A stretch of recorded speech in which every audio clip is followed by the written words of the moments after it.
Hello, beautiful soul, and welcome to this peaceful sanctuary of ancient wisdom designed to carry you gently into sleep. These are sacred transmissions from healing traditions across all cultures and continents, stories that have been whispered from healer to seeker for thousands of years, now offered to you in the perfect state for receiving their deepest medicine as you drift into the receptive realm of sleep. For millennia, healers understood that the most profound restoration often comes not through struggle or effort, but through the gentle surrendering into sacred rest. Tonight, you'll receive these timeless healing stories exactly as they were meant to be absorbed, effortlessly, allowing your subconscious to drink in their wisdom while your conscious mind releases into the peace where all healing begins. You'll witness the temple sleep of ancient Greece, where pilgrims found restoration through divine dreams in the sanctuary of Asclepius. We'll journey with a wandering Sufi whose very presence became medicine for an entire village struck by illness. You'll discover the sacred spring that young Bernadette revealed in the hills of France, where Earth's own healing waters flow, blessed by countless prayers. We'll visit the Tibetan monastery, where a monk learned that true medicine flows not from herbs alone, but from the love with which they are gathered and given. You'll hear the ancient Aboriginal songs that called a lost child's spirit home across the vast dreamtime of the Australian desert. We'll rest beside the Celtic well of Brigid, where healing waters bubble eternally from depths blessed by generations of sincere seekers. You'll walk through the Japanese forest, where an exhausted traveler found complete restoration simply by surrendering to the wisdom of ancient trees. And we'll climb the sacred mountain, where a young Lakota warrior received visions that healed not just his body, but his connection to all life. You'll learn from the Ayurvedic Master, whose garden taught the cosmic principles that align individual healing with universal harmony. Finally, we'll enter the Egyptian Temple of Dreams, where sacred sleep itself becomes the doorway through which divine restoration flows. These stories come to you across the centuries, blessed by countless healers, refined by generations of wise teachers who knew that healing settles deepest when received in silence and stillness. As you drift tonight, allow these ancient transmissions to find their way into the quiet spaces of your being, where they can work their gentle transformation beyond the reach of effort or analysis. Before we begin, please share in the comments where you are and what time it is. I love connecting with our sleepy healing community scattered across the globe, all gathering here to receive these gifts from the world's greatest traditions of restoration. Now place your phone or tablet face down so the light won't distract you, but keep it close enough to hear my voice. Settle into your most comfortable position, let your breathing find its natural rhythm, and prepare to receive these sacred teachings in the way they were always meant to be received, through the doorway of gentle surrender. The miracles await. Let's begin this timeless transmission together. Good evening, dear friend. Before we begin tonight's journey into ancient wisdom, I invite you to settle just a little deeper into whatever holds you. Perhaps pull that blanket a bit closer, adjust your pillow until it cradles you perfectly. Let your body sink into the comfort that surrounds you, feeling fully supported and completely safe. Tonight, we're traveling together to the sacred hills of ancient Greece, to a temple where pilgrims came, seeking what you yourself may be seeking. In this very moment, healing that comes not from struggle or force, but from the profound act of surrendering into sacred rest. A story that speaks to something you know intimately, those times when despite all your efforts, all your searching for answers, the healing you need arrives only when you finally allow yourself to truly rest. Picture yourself walking the marble path that winds up the hillside to the Temple of Asclepius as the sun begins its slow descent toward the Aegean Sea. Your feet are dusty from a long journey, just as perhaps your heart feels dusty from whatever has brought you to this moment of listening tonight. The path is worn smooth by thousands upon thousands of pilgrims who have walked this same route, seeking the same sacred rest you seek now. Ancient olive trees line the way, their silver green leaves whispering secrets in the warm evening breeze. The air grows thick with the scent of wild herbs that have blessed this hillside for centuries. Rosemary and thyme releasing their oils in the heat, lavender that grows in purple clusters along the stone walls, and something else, something indefinable that speaks of sanctity itself, as if the very atmosphere here has been infused with the prayers of countless seekers. You can hear the distant bleating of goats on the hillside, their bells creating a gentle percussion that mingles with the song of cicadas beginning their evening chorus. Somewhere above, an eagle circles lazily, riding the thermal currents that rise from the sun-warmed stones. The sound of your sandals on marble creates a rhythm, step, step, step, each footfall bringing you closer, not just to the temple, but to the deep rest your soul craves. You are not alone on this path, dear friend. Others walk beside you in the gathering twilight, their robes rustling softly in the evening air.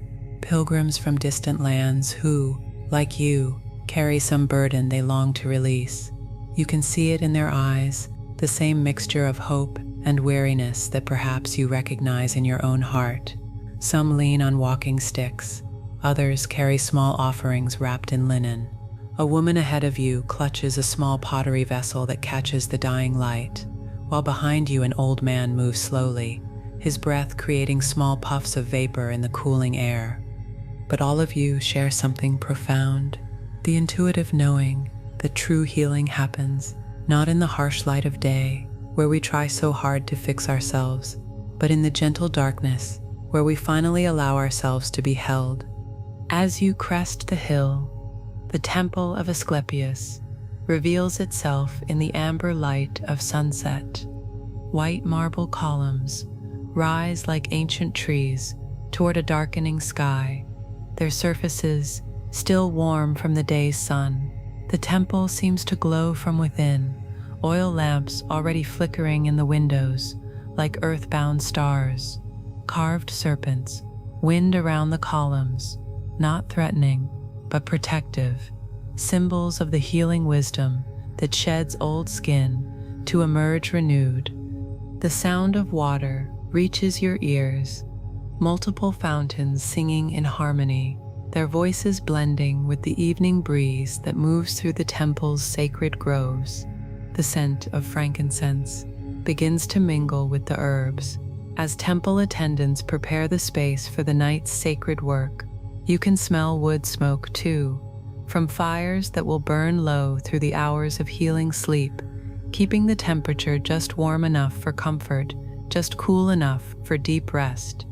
The temple priest greets you at the entrance, his bare feet silent on the polished stone. His robes are simple white linen, soft from countless washings, and his eyes hold the peculiar gentleness of one who has witnessed countless healings. When he speaks, his voice carries the musical cadence of one trained in the sacred arts, gentle, unhurried, designed to help you remember what you already know deep inside. "Welcome, seeker," he says, and the word seems to encompass not just your imagined presence, but your real presence here, listening to these words. The God of healing does not work through force or urgency.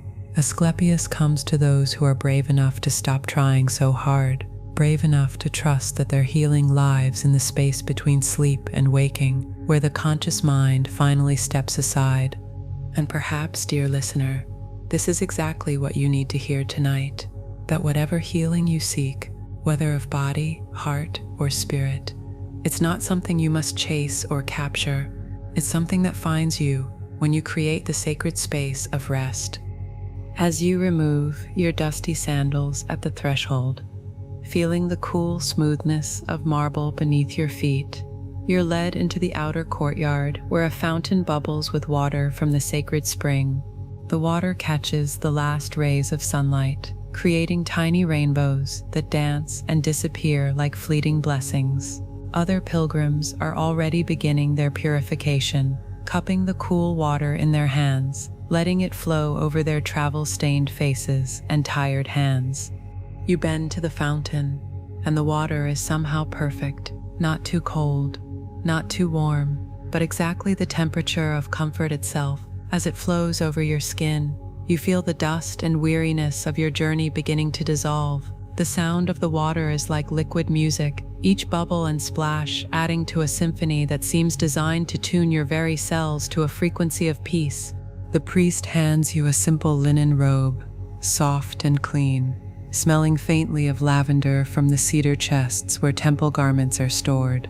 As you change from your travel clothes into this temple garb, you feel yourself shifting not just physically but spiritually, leaving behind the identity of the one who seeks healing and stepping into the role of the one who receives it.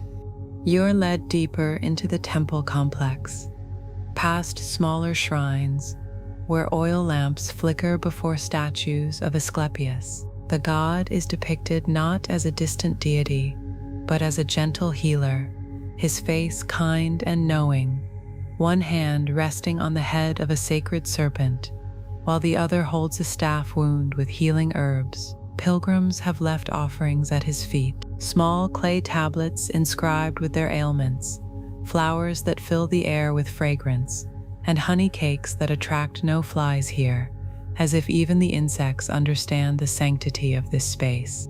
The inner sanctuary opens before you like a revelation. It's a circular room with a domed ceiling painted deep blue and studded with silver stars that seem to pulse with their own gentle light. The walls are covered in frescoes depicting scenes of healing, gods and mortals working together, hands placing gentle touch on suffering bodies, light flowing like water through all manner of ailments. But these images don't show dramatic cures. They show the quiet, profound transformation that comes through sacred rest.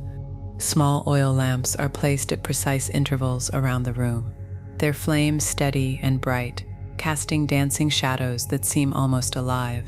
The air here is thick with frankincense and myrrh, but also with something else, the indefinable scent of sanctity, of space that has been blessed by countless prayers and healings.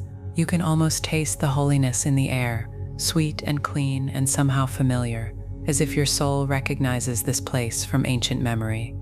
The floor is covered with the finest wool rugs, dyed in deep blues and purples, their patterns seeming to flow and shift in the lamplight. Sleeping mats are arranged in a spiral pattern around a central fountain that bubbles continuously with water from the sacred spring. Each mat is covered with soft blankets woven from the wool of sheep that graze in the temple's own pastures, their fleece blessed by the same hands that tend the healing herbs. As you settle onto your designated mat, feeling the perfect firmness that supports without being hard, you pull one of these blessed blankets over your travel-weary body. The wool still carries the faint scent of mountain air and wild herbs, and something in your body immediately begins to relax at this simple comfort. The sleeping mat beneath you seems to conform to your exact shape, as if it has been waiting specifically for your form. Around you, other pilgrims are finding their own places in the spiral, each movement creating soft whispers of fabric and gentle sighs of relief. You can hear an old woman murmuring quiet prayers, her voice like rustling leaves. A young man nearby settles with a soft groan of tired muscles, finally allowed to rest. Somewhere across the circle, a child whimpers briefly before being soothed by a mother's gentle humming.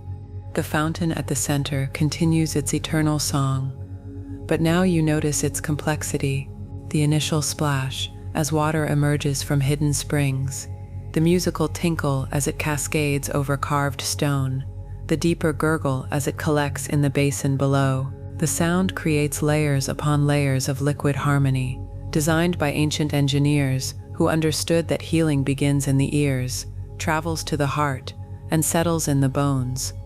The temple itself seems to breathe with you now, a living sanctuary that holds space for whatever needs to emerge in the sacred hours ahead. You can feel the massive stone walls exhaling the day's warmth, slowly, gradually, creating the perfect temperature for deep rest. The domed ceiling seems to expand and contract gently, as if the temple itself is a great lung, drawing in suffering and breathing out peace. The priest moves among the pilgrims now, his feet making no sound on the thick rugs. When he speaks, his voice carries easily through the perfect acoustics of the domed space, reaching every ear with the same gentle clarity. Do not try to dream a certain dream, he advises, his words meant as much for you in this moment as for the ancient pilgrim you're imagining yourself to be. Do not force visions or demand specific answers. Simply surrender to the wisdom that flows through rest itself. Trust that whatever needs to arise will arise, in perfect timing, in the perfect way. As he speaks, temple attendants move silently around the perimeter, adjusting oil lamps to burn lower, adding drops of lavender oil to small braziers that release wisps of aromatic smoke. The scent mingles with the frankincense and the natural herbal fragrance of the temple gardens just outside, creating an atmosphere so perfectly designed for peace that your nervous system seems to sigh with relief. And isn't this the invitation you need tonight, dear friend? To stop trying so hard to figure everything out, to fix everything immediately, to know all the answers before you've even fully relaxed into the questions. Your healing, like the temple pilgrims, may be waiting for you in the space where you stop demanding and start receiving. As you lie there in the imagined temple, but also here in your own bed, you begin to feel what countless others have felt in sacred spaces across all time, that you are held by something vast and loving. The fountain's gentle bubbling becomes like a lullaby sung by the earth itself, reminding you that healing flows continuously, like water from an inexhaustible source. You don't have to earn it or perfect yourself to deserve it. You need only allow it.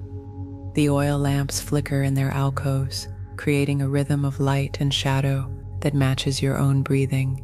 Inhale, the light brightens slightly. Exhale, the shadows deepen and soften. The temple is teaching you its ancient rhythm, the pace at which healing actually occurs, not rushed, not urgent, but steady and sure as the turning of seasons. Other pilgrims around you begin to drift into sleep, their breathing becoming part of the temple's own rhythm. You can hear the subtle shift as conscious breath becomes unconscious, as worry dissolves into trust.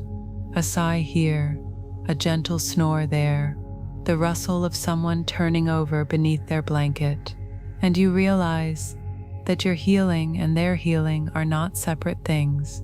We are all walking each other home, all sharing in the same deep restoration that comes when we remember we don't have to carry our burdens alone. The night air moves gently through the temple's carefully designed openings, bringing fresh coolness from the hills and the distant sea.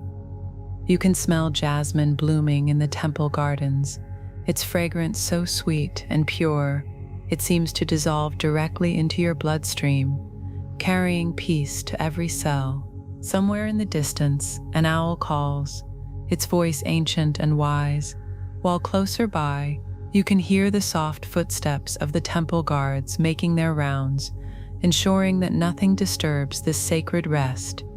In your mind's eye, you see Asclepius himself beginning to move among the sleeping pilgrims. He appears not as a distant god, but as the embodiment of healing presence, tall and gentle, his robes seeming to shimmer with starlight, his feet making no sound on the temple floor. Around him moves an aura of such profound peace that you understand immediately why the sick journey hundreds of miles to sleep in his presence. His face is ageless, young, with eternal vitality, old with infinite wisdom. His hands glow with a soft golden light that seems to pulse in rhythm with the universal heartbeat. When he looks at you, you see in his eyes not judgment of your ailments or flaws, but pure recognition of your innate wholeness. He is not here to fix you because you are not broken. He is here to remind you what you have temporarily forgotten. As he approaches your sleeping mat, you feel the air around you grow warm and charged like the atmosphere before a gentle summer rain. His presence carries scents of healing herbs you cannot name, flowers that bloom only in celestial gardens, and something that smells like sunlight itself. When he kneels beside you, his robes rustling like whispered prayers, you understand that he is not separate from your own deepest wisdom. He is the part of you that has always known how to heal, the part that doesn't need instructions or techniques, only permission to work through the profound intelligence of rest. His touch, when it comes, is like liquid starlight, gentle, warm, penetrating, not just your physical form, but all the places where you've been holding tension, fear, or grief. You feel it in your muscles first, a deep releasing that starts in your shoulders and flows down through your arms, your torso, your legs, but then it goes deeper, touching the places where emotional pain has crystallized into physical knots, where old sorrows have settled into chronic aches. And you realize this touch is available to you always, dear listener, this healing presence that flows through every moment of genuine rest, every breath taken without agenda, every surrender into the simple act of being held. It doesn't require a temple in ancient Greece, though the temple helps you remember. It requires only your willingness to stop fighting your own restoration. As the god's healing energy moves through you, you begin to see colors behind your closed eyelids, soft golds and gentle blues, healing greens and purifying whites. These colors seem to have substance, flowing through your body like luminous honey, dissolving whatever doesn't serve your highest good. You feel old pains beginning to soften, ancient griefs starting to transform into wisdom, fears dissolving into the light of understanding.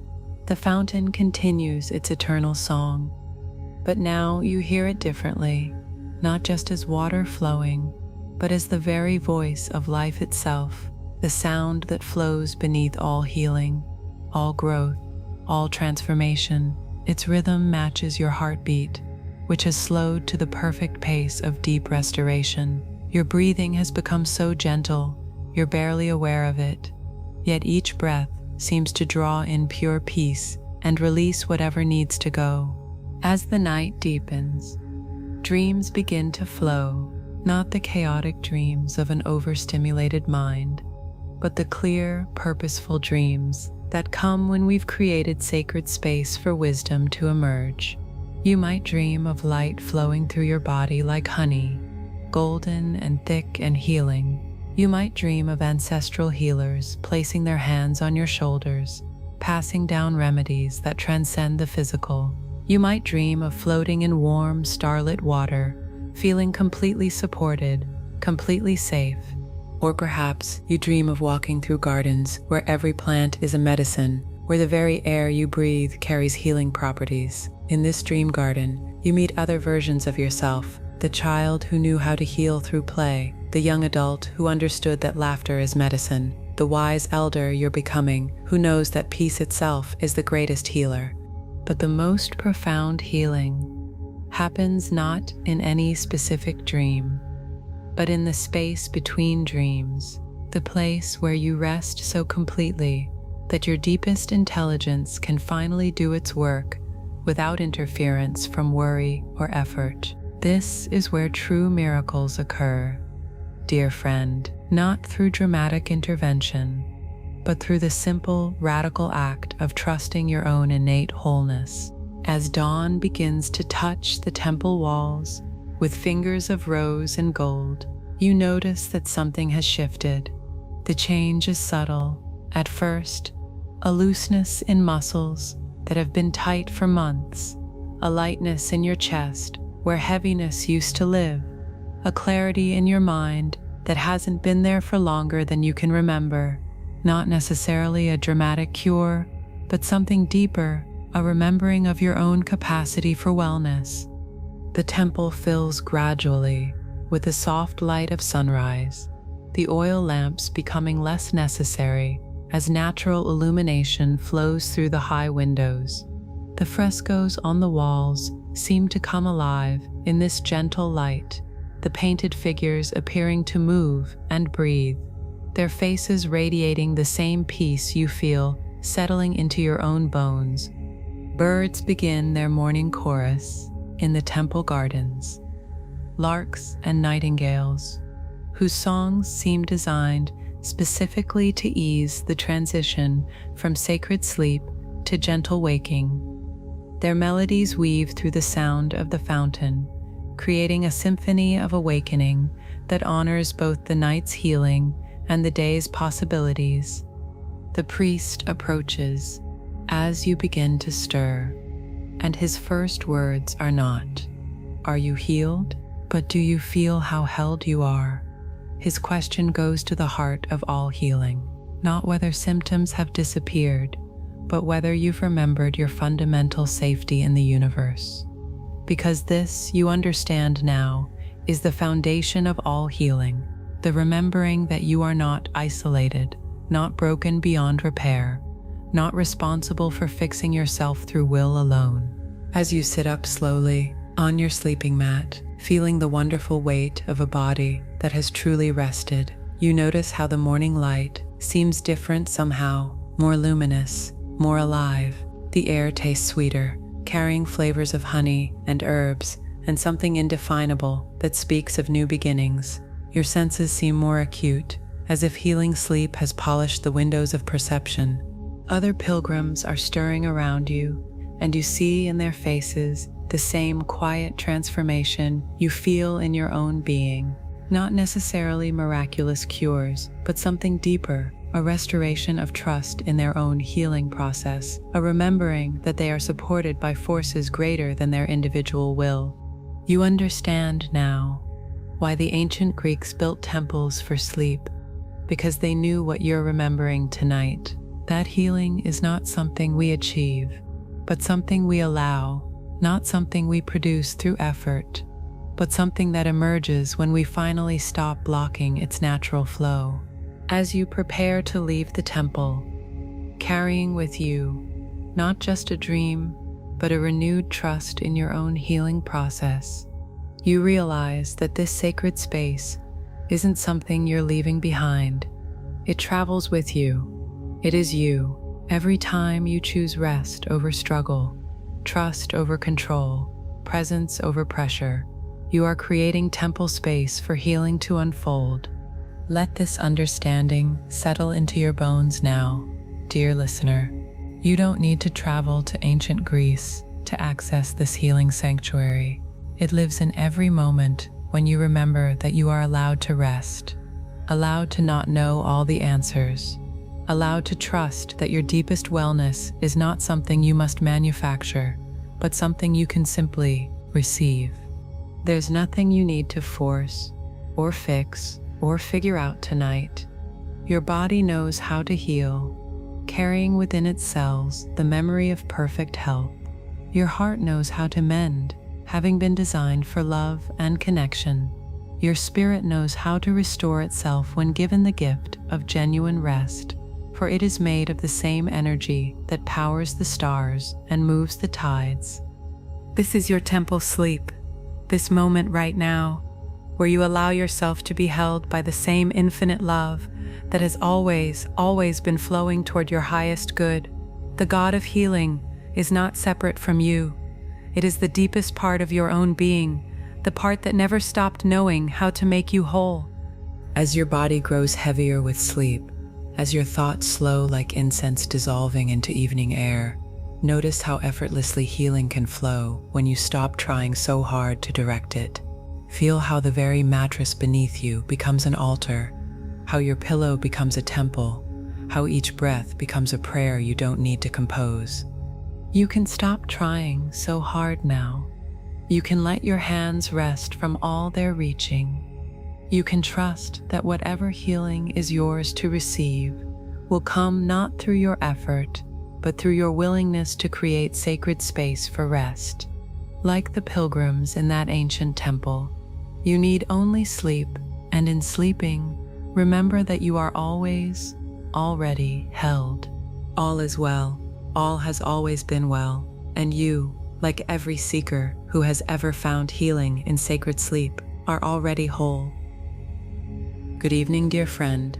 Before we continue tonight's journey into ancient wisdom, I invite you to settle just a little deeper into whatever holds you. Perhaps pull that blanket a bit closer, adjust your pillow until it cradles you perfectly.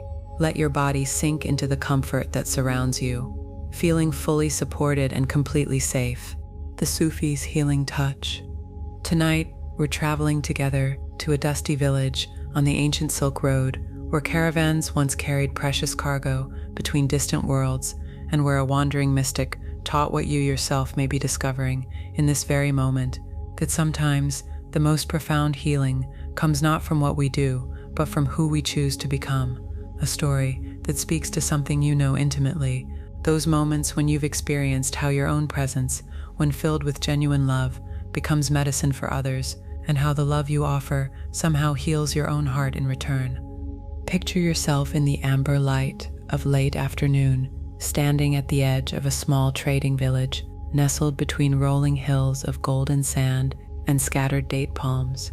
The air shimmers with heat, carrying the mingled scents of cardamom and cinnamon from the spice merchant's stalls, the sweet smoke of burning sandalwood from household fires, and something else, something heavy and sorrowful that speaks of illness, moving through narrow streets like an unwelcome guest.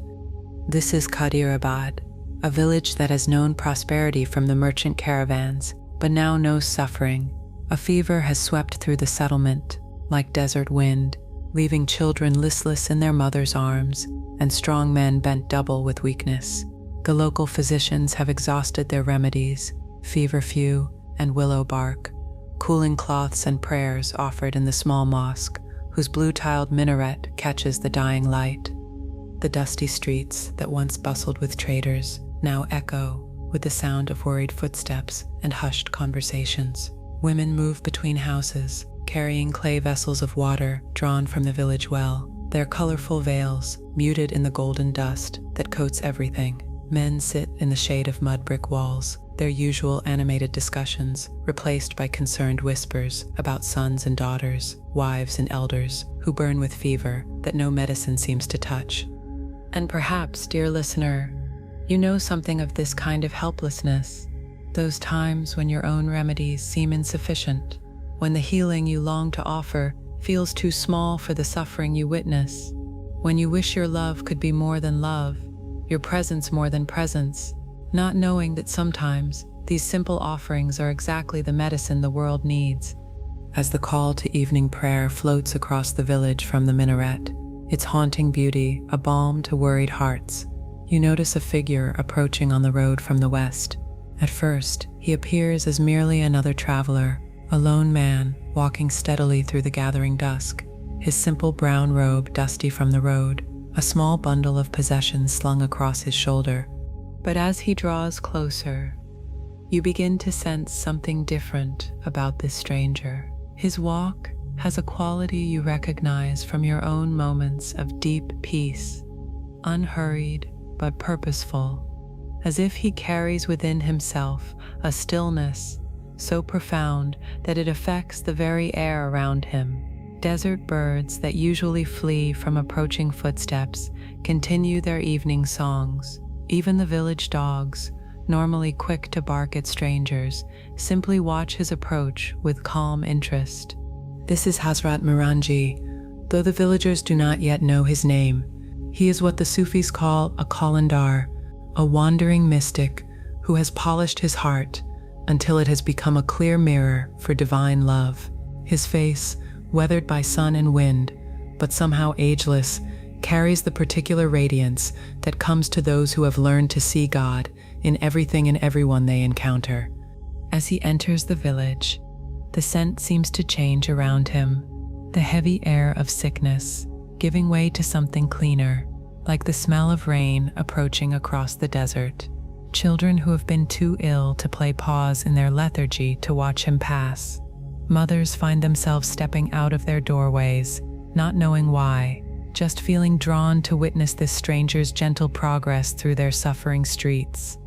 He stops first at the village well, where an elderly woman struggles to draw water for her fevered grandson. Without words, he takes the rope from her trembling hands, his movements so fluid and natural that it seems like a dance. The bucket descends into the cool darkness and emerges brimming with water that catches the last light like liquid silver. When he hands the vessel to the grandmother, their eyes meet, and she sees something that makes her catch her breath. Not pity for her suffering, but recognition of her love. In his gaze, she sees herself as he sees her, not as a desperate woman fighting a losing battle against illness, but as a vessel of divine compassion, tending to her beloved with the same care that the infinite shows to all creation.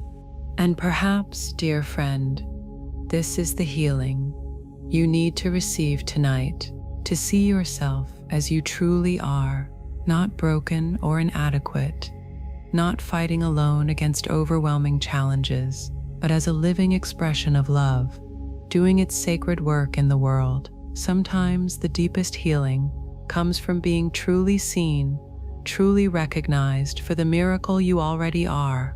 Word spreads quickly through the small village that a holy man has arrived, not because he announces himself as such, but because of the way the very atmosphere shifts in his presence. The air itself seems to breathe more easily. The oppressive weight of collective worry begins to lift, replaced by something the villagers can't quite name: hope, perhaps, or simply the recognition that they are not alone in their struggle. By the time the stranger reaches the village center, a small crowd has gathered, not the desperate pressing of people seeking miracles, but the gentle drawing together that happens when hearts recognize something they've been longing for without knowing what it was. Children lean against their parents' legs, no longer crying. Elderly men nod with approval at something indefinable but unmistakable. The village imam approaches, his own eyes red with worry for his suffering community. He has been praying day and night for divine intervention, and now he wonders if his prayers are being answered in the form of this quiet stranger who seems to carry peace like a fragrance. "Brother," the imam says, using the greeting of respect, "we welcome you to our village, though I fear it is not at its best. Sickness has taken hold here, and our healing arts seem insufficient." Hazrat Miranji smiles, and even in the gathering darkness, his face seems to glow with inner light. When he speaks, his voice carries the music of one who has learned to speak from the heart, rather than the mind, each word chosen for its capacity to heal, rather than merely inform. "Beloved friend," he says, and somehow these simple words contain entire volumes of compassion. Illness is indeed present here, but it is not the only presence. I see also great love, mothers who have not slept in days, tending their children, fathers who share their last drops of water, neighbors caring for neighbors as if they were family. Perhaps what you call sickness, heaven sees as an opportunity for love to reveal its true depth. And isn't this, dear listener, exactly what you need to hear? That your struggles are not evidence of failure, but invitations for love to show its true nature, that the very challenges that seem to diminish you might actually be the circumstances through which your deepest compassion gets to shine. The Sufi master asks for nothing more than a place to sit quietly, perhaps a small portion of whatever food the village can spare, no special accommodations, no recognition of his spiritual station. He settles himself under the ancient date palm that grows beside the well, its broad fronds creating a natural pavilion in the starlight, now beginning to emerge. As he arranges his simple possessions, a worn prayer rug, a small wooden bowl, a book of mystical poetry, so beloved that its pages are soft as cloth, villagers begin to approach, not seeking dramatic healings or miraculous cures, but drawn by something they feel but cannot name, the quality of presence that radiates from this stranger like warmth from a banked fire. A young mother approaches first, carrying her fevered daughter. The child has been burning with illness for 3 days, her small body racked with chills despite the desert heat. The mother's eyes are hollow with exhaustion and fear, her beautiful face etched with the particular anguish that comes to those who love someone they cannot help. Hazrat Miranji looks up at her approach, and his first response is not to examine the child or offer medical advice. Instead, he sees the mother, really sees her, the way she holds her daughter with perfect tenderness despite her own exhaustion, the careful way she has arranged the child's small headscarf to keep the evening air from her fevered brow, the love that pours from her like light from a lamp. "Sister," he says gently, "show me how you love this child." The request surprises her. Show him how she loves? Isn't it obvious? But something in his tone invites her to demonstrate what she's been doing instinctively, the way she strokes her daughter's forehead, the rhythm of comfort she rocks in her arms, the lullaby she hums beneath her breath. As the mother shows her love, something remarkable happens. In being witnessed with such complete presence, her natural healing touch becomes amplified. The mystical principle that Sufis know well begins to operate. When love is truly seen and honored, it becomes medicine, not because of magic, but because recognition awakens the healing power that love always carries. The child's breathing begins to ease in her mother's arms, not dramatically, not instantly, but with the gentle shift that marks the beginning of restoration.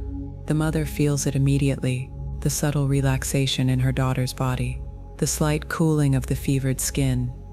And perhaps, dear listener, you understand this principle in your own life, how your own loving presence, when offered with complete genuineness, becomes healing for others, how being truly witnessed in your love amplifies its power beyond what you thought possible, how recognition itself is medicine.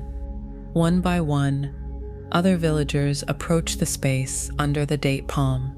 An old man whose joints ache with desert cold, a woman whose heart grieves for her husband, lost to fever, a young boy whose eyes have lost their sparkle to illness. Each comes, not seeking miracles, but drawn by the inexplicable comfort of being in the presence of someone who sees them clearly. Hazrat Miranji's healing method is unlike anything the villagers have experienced. He does not diagnose or prescribe. He does not lay hands on the sick or chant special prayers. Instead, he offers something far more rare and precious: complete presence, pure, undivided attention that sees not the illness but the person, not the problem but the love that surrounds it.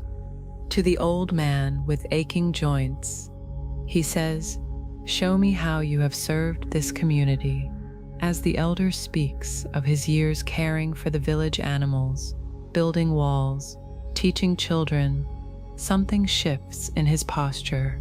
The recognition of his lifetime of service awakens a dignity in his bearing that somehow eases the pain in his bones. To the grieving woman, he offers not empty comfort, but true witnessing. "Tell me about the love you shared," he invites, as she speaks of her husband's kindness, his laughter, the way he tended their small garden. Her tears transform from the bitter tears of loss to the sweet tears of gratitude. The grief remains, but it no longer feels like poison in her veins. To each person who approaches, he offers the same medicine, the healing power of being truly seen. And in seeing them clearly, he helps them see themselves as they truly are, not victims of circumstance, but expressions of divine love doing sacred work in challenging conditions. The night deepens around the date palm, but rather than dispersing, the villagers find themselves drawn to remain. The air under the broad fronds has become charged with something the mystics call baraka, a blessing that flows through gatherings where hearts open to their true nature. Children who were too ill to play begin to laugh softly. Adults who haven't smiled in days find their faces relaxing into expressions of wonder. Someone brings out a simple meal: flatbread, warm from the oven, dried dates sweet as honey, goat's milk cheese that crumbles like clouds. As the food is shared under the starlight, it seems to multiply in the ancient way that happens when love provides the seasoning. No one goes hungry, though the original portion seemed barely enough for a few. Hazrat Miranji tells stories as the villagers eat, not teaching stories or moral lessons, but simple tales of his travels that somehow illuminate the beauty hidden in ordinary moments. He speaks of a flower he saw growing in impossible soil, of kindness witnessed between strangers, of the way sunset looks different in every land, but somehow always speaks of home. As he talks, his voice weaving through the desert night, like a gentle wind, something profound occurs in the village. Not a sudden transformation, but the gradual recognition that healing was happening all along, in the mother's tender care, in the community's mutual support, in the love that never stopped flowing even in the midst of illness. The fever begins to break in the children first, then in the adults, but not through any dramatic intervention. Rather, it's as if the community's own healing capacity has been awakened and amplified by being witnessed with such complete love. The mystic has not healed them so much as he has helped them recognize their own power to heal each other. And this, dear friend, is perhaps the deepest healing available to you tonight, the recognition that you are not separate from the healing you seek, that your own love, your own presence, your own capacity for compassion is the medicine this world needs, that by learning to see yourself and others with the clarity that love provides, you become an agent of healing wherever you go. As dawn approaches, painting the eastern sky with fingers of rose and gold, the villagers realize that the fever has passed, not just the physical illness, but the spiritual sickness of forgetting their own power to care for each other. Children play quietly in the cool morning air. Adults move with renewed energy. The elderly sit in comfortable circles, sharing stories and laughter. Hazrat Morangi prepares to continue his journey as wandering mystics always do, but the villagers press around him, wanting to give gifts, to offer payment, to somehow express their gratitude for the miracle they have witnessed. He accepts their thanks with gracious humility, but when it comes to gifts, he gently declines. The healing that happened here, he tells them, was not something I brought from outside. It was something you already possessed. Your love for each other, your capacity to care, your willingness to see each other clearly. I simply held up a mirror so you could see your own beauty. As he walks away down the dusty road, becoming once again a simple figure against the vast landscape, the villagers understand that they have received something more precious than a cure for fever. They have remembered who they are, not isolated individuals struggling alone, but a community held together by love, capable of healing each other through the simple medicine of genuine presence. The date palm under which the healing gathering occurred becomes a place of ongoing blessing in the village.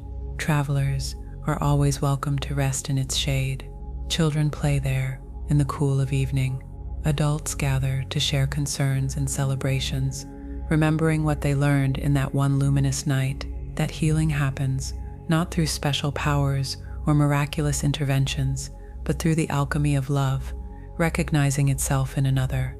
And you, dear listener, carry this same power in every interaction, every moment of genuine presence you offer.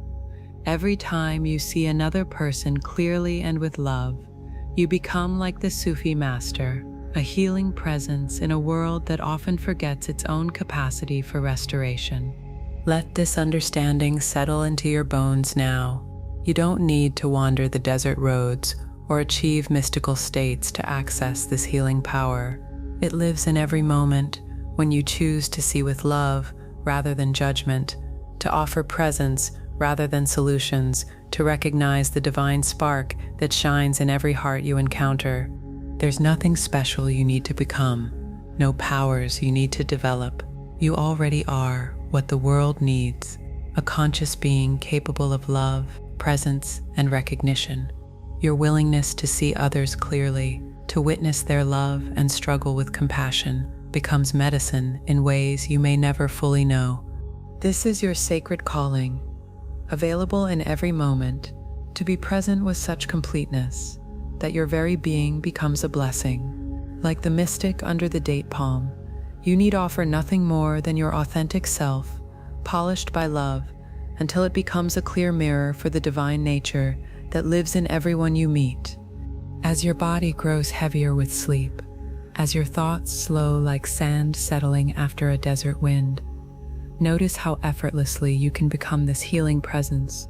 Feel how your own heart, when filled with genuine love, becomes medicine for the world. Sense how your willingness to see clearly transforms every encounter into an opportunity for healing.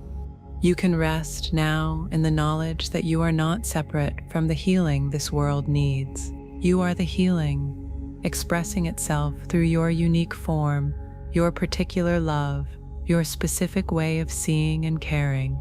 Like every true healer, you need only remember who you already are. All is well. All has always been well, and you, like the Sufi master walking the ancient roads, carry healing wherever love guides your steps. You're in just the right state now, dear friend, in just the right place to listen to this next story of healing and wonder. Your mind perfectly prepared to receive these ancient teachings, your heart open to the wisdom that flows from sacred wells across time.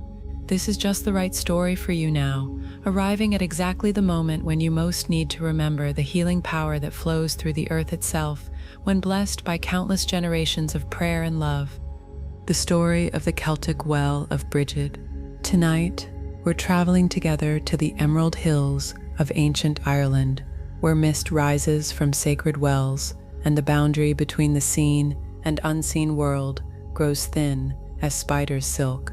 A story that speaks to something you understand in your deepest knowing, how certain places on earth seem to hold concentrated healing, how water blessed by generations of sincere prayers becomes medicine that flows deeper than any remedy, calling forth restoration from the very source of life itself. Picture yourself walking along a narrow path that winds through the rolling green countryside of County Kildare on a morning when spring rain has left everything glistening like jewels.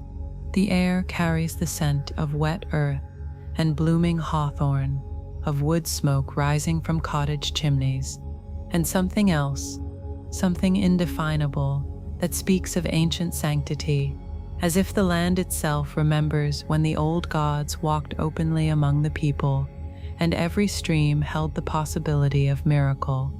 This is the domain of Brigid, the Celtic goddess whose name means exalted one, she who governs the sacred flames of poetry, smithcraft, and healing. But Brigid is more than distant deity.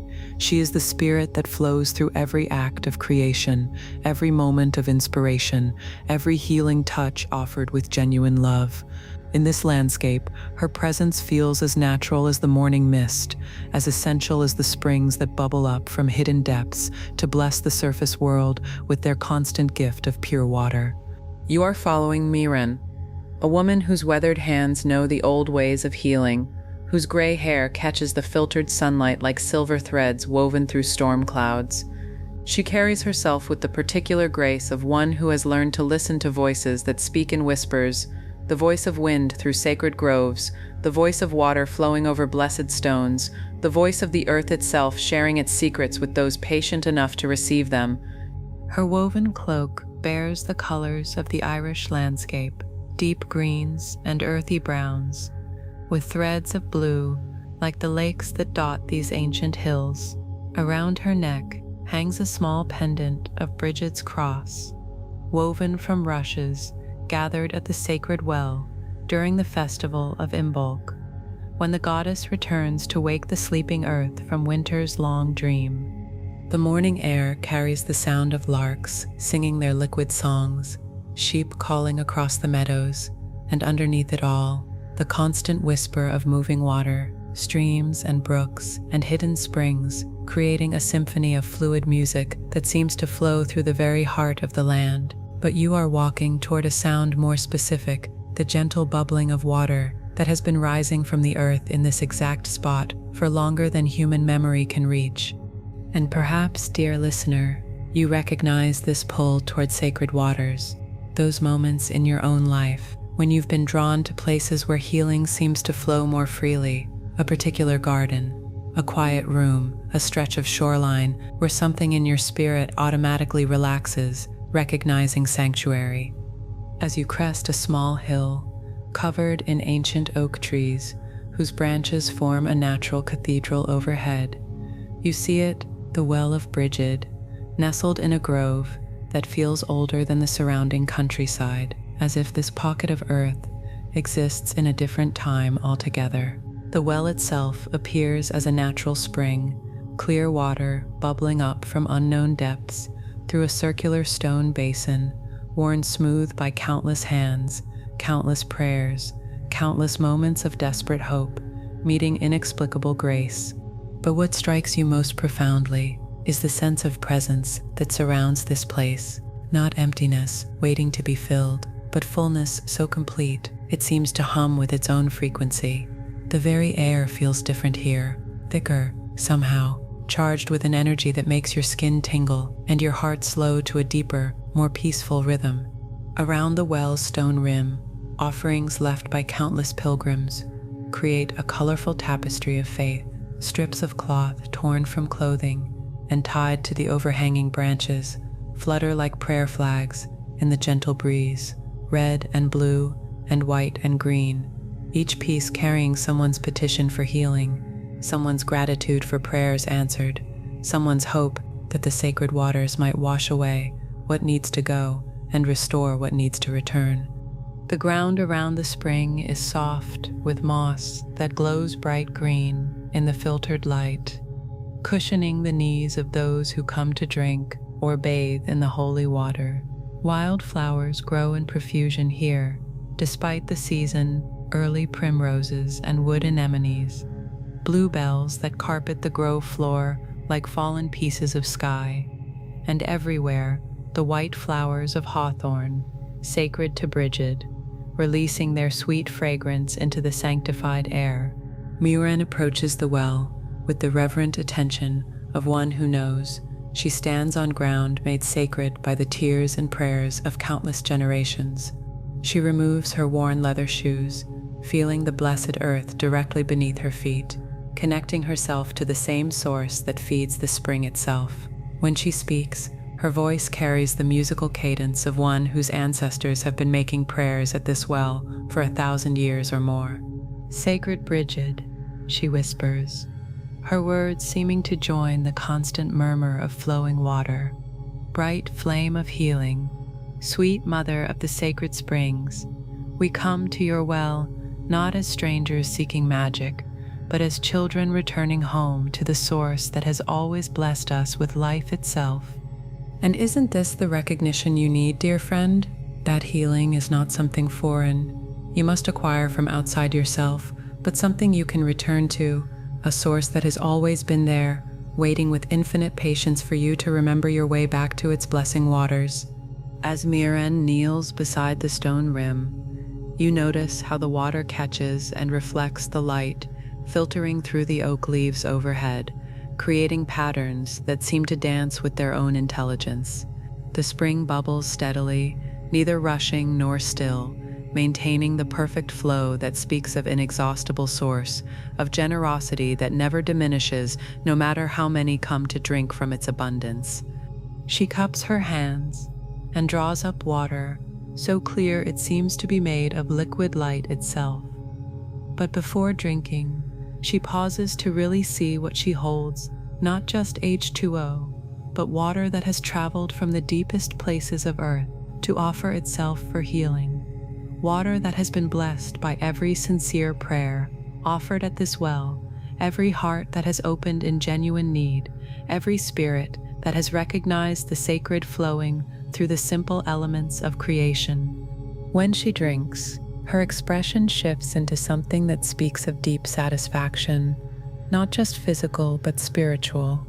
The water tastes of minerals drawn from ancient stone, of rain that fell on sacred groves, of something indefinable that seems to carry the essence of blessing itself. As it flows down her throat, she feels it not just hydrating her body, but somehow reaching the places where her spirit has been dry, where hope has been parched, where the well springs of her own healing capacity have been running low. You see, she explains, settling back on her heels, while the sacred water continues its eternal song. This well remembers every prayer that has ever been offered here. The water doesn't just flow from rock, it flows through the accumulated intentions of all who have come seeking healing, all who have recognized Brigid's presence in the gift of pure water rising freely from Earth's own depths. She tells you how, for over 1,000 years, people have made pilgrimage to this grove, drawn by stories of remarkable healings that flow as freely as the spring itself. Not dramatic miracles that make headlines, but the quiet restorations that matter most. Hearts that remember how to hope, bodies that recall their capacity for wellness, spirits that reconnect with the source of their own vitality. A woman whose grief had frozen her heart came to drink from Brigid's well, and found tears flowing again, washing away the ice that had formed around her capacity to love. A man whose hands had forgotten their skill after injury bathed them in the sacred water and discovered his craft returning like muscle memory, awakening from long sleep. Children who had stopped playing, elders who had stopped dreaming, lovers who had stopped trusting, all finding at this well not magic, but remembrance of what had always been possible. And perhaps this speaks to your own healing journey, dear listener, how the restoration you seek may not require anything dramatic or complicated, but simply a return to sources of renewal that have always been available, the well of your own loving heart, the spring of compassion that flows naturally when you remember your connection to all life, the sacred waters of acceptance that can wash away whatever keeps you from recognizing your own inherent wholeness. As the morning progresses and more pilgrims begin to arrive at the grove, you witness the timeless ritual that has been enacted here for countless generations. An elderly farmer approaches, his weathered face creased with worry for crops that need rain. A young mother carries her fevered child, her eyes holding that particular mixture of fierce love and desperate hope that comes to those who would take any suffering on themselves to spare their beloved ones. Each visitor approaches the well with their own unique prayer, their own specific need, yet all participate in the same essential act, the recognition that healing flows through creation itself when we know how to receive it with open hearts. Some drink from cupped hands, others bathe faces or hands in the blessed water. Still others simply sit quietly beside the spring, allowing its constant song to remind them of the eternal flow of restoration that moves through all life. Muren watches these interactions with the deep satisfaction of one who has seen this miracle repeated countless times. Not the water performing magic, but the combination of sincere need meeting sacred intention in a place where the boundary between ordinary and holy has been worn thin by generations of faith. She explains how Brigid's wells exist throughout Ireland, each one a point where the goddess's healing energy touches the physical world through the simple miracle of water rising from hidden depths. But you don't need to come to Ireland to find Brigid's well, she adds, her eyes twinkling with the particular joy that comes to those who understand the deeper mysteries. Every time you approach any source of healing with genuine reverence, every time you recognize the sacred flowing through the ordinary elements of life, you create your own holy well. Brigid's presence flows wherever water meets sincere intention, wherever earth's gifts are received with gratitude and prayer. As the day continues, you notice how the very atmosphere around the well seems to facilitate healing that goes far beyond the physical. Strangers become friends as they share their stories while waiting their turn at the sacred spring. Old resentments dissolve as people remember their common humanity in the face of shared need. Hearts that arrived closed by disappointment open naturally in an environment where hope flows as freely as the water itself. The grove becomes a temporary community of healing, where the simple act of witnessing others' faith strengthens everyone's capacity to believe in their own restoration. Children play quietly at the edges of the sacred space, while adults engage in the deep conversations that happen when people meet at wells of truth. Laughter mingles with tears as stories of struggle transform into testimonies of resilience, of healing received not just from the blessed water, but from the recognition that no one suffers alone. As afternoon light begins to slant through the oak leaves, creating patterns of gold and shadow on the moss-covered ground, Muren prepares for the closing ritual that honors both the gifts received and the source from which they flow. She invites all present to join hands around the well, creating a human circle that mirrors the stone rim of the spring itself. In the silence that follows, you can hear the water's song more clearly than ever, not just bubbling and flowing, but somehow carrying the voices of all who have ever found healing at this sacred place. The sound becomes a prayer without words, a hymn to the inexhaustible generosity of earth and spirit, working together to offer exactly what each heart needs for its particular restoration. Sacred Brigid, Muren speaks for all gathered, bright flame who lights the forge of healing, sweet river goddess who flows through every act of compassion. We thank you for reminding us that we are never separate from the sources of our healing. May the waters of this well continue to flow, and may we carry its blessing into every place where healing is needed. And as the circle disperses and pilgrims begin their journeys back to ordinary life, something has shifted in each person who participated in this ancient ritual. Not necessarily dramatic transformation, but the subtler change that comes from remembering connection to sources of renewal that never run dry, never lose their potency, never ask for anything more than sincere recognition of the sacred flowing through the simple elements of existence. Let this understanding flow into your own depths now. Dear friend, feel how the healing you seek is not separate from you, not located in some distant place requiring arduous pilgrimage. It bubbles up constantly from the well of your own deepest nature, blessed by every moment of genuine prayer you've ever offered, sanctified by every act of love you've ever given or received.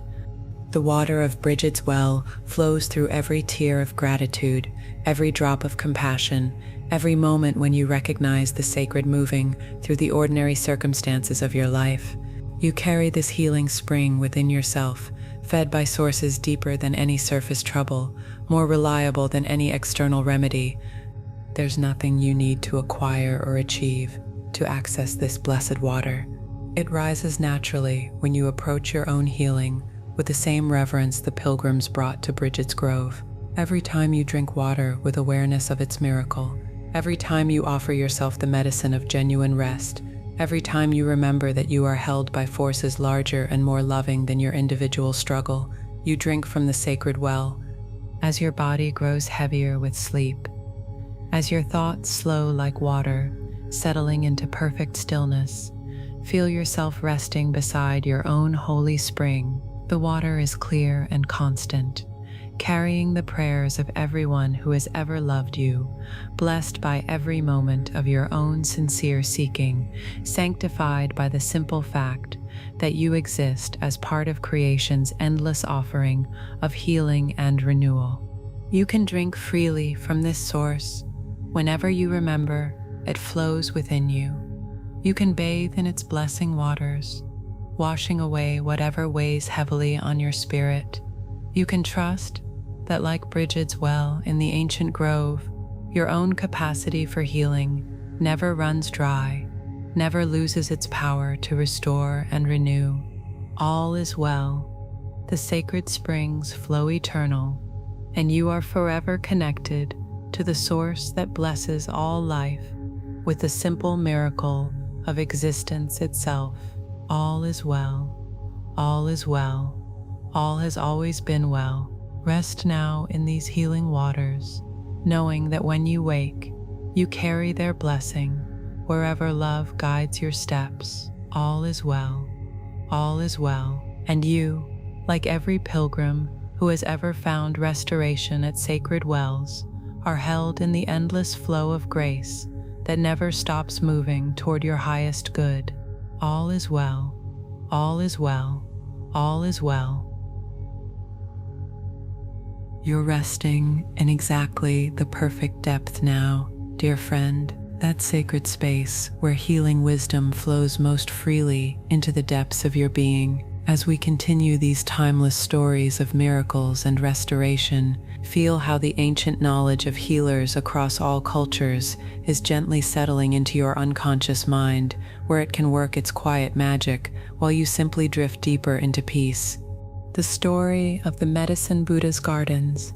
Tonight we're traveling together to the high mountains of Tibet, where the air is so thin and pure, it seems to carry prayers on every breath, and where a young monk is about to discover what you yourself may be learning in the quiet depths of your own healing journey, that the most powerful medicine flows not from what we know, but from how deeply we love. Picture yourself walking along a narrow stone path that winds up the mountainside toward Tashikil Monastery, your breath creating small clouds in the crisp mountain air that tastes of snow and juniper and something indefinable that speaks of ancient wisdom. The path beneath your feet has been worn smooth by thousands of pilgrims over countless centuries, each footstep a prayer, each journey a seeking for the same peace you're finding now in this moment of deep rest. Above you, prayer flags flutter like colorful birds against the deep blue sky, red and yellow, green and white and blue, their mantras written in flowing Tibetan script, carrying blessings on every wind that moves through these sacred peaks. The sound they make is like whispered conversations between earth and heaven, a gentle rustling that somehow harmonizes with the beating of your own heart. This is the domain of Lama Tenzin, a young monk whose mind is sharp as the mountain air, but whose heart carries a weight you might recognize, the burden of one who wishes to heal suffering, but feels his efforts are never quite enough. He has spent 7 years studying the traditional medicine texts, memorizing the properties of every healing herb that grows on these mountain slopes, learning to diagnose illness through the subtle art of pulse reading and the examination of the tongue and eyes. Yet for all his knowledge, something eludes him.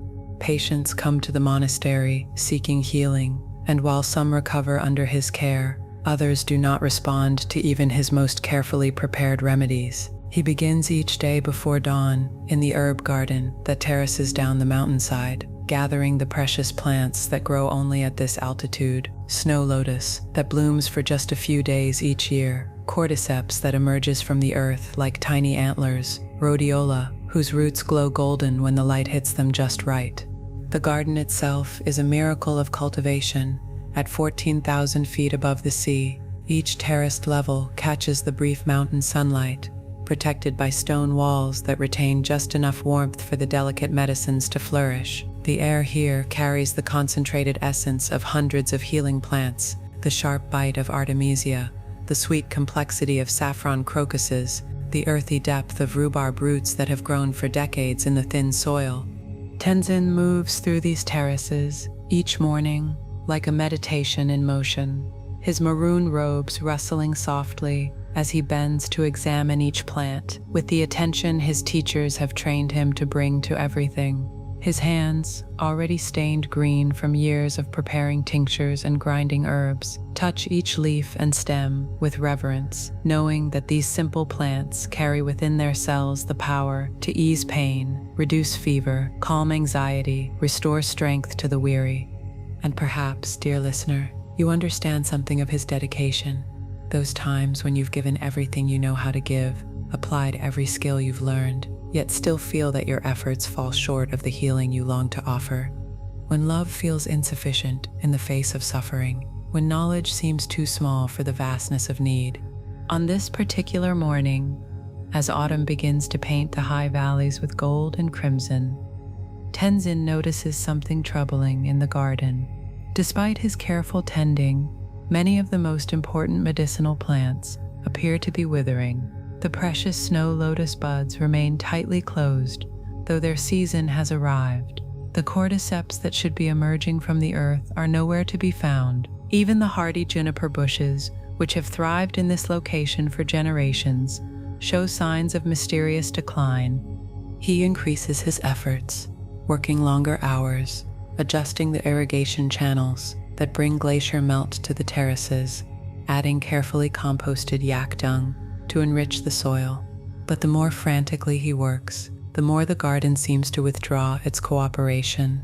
Plants that should flourish under his expert care continue to struggle, as if they're responding to something beyond his understanding of proper cultivation techniques.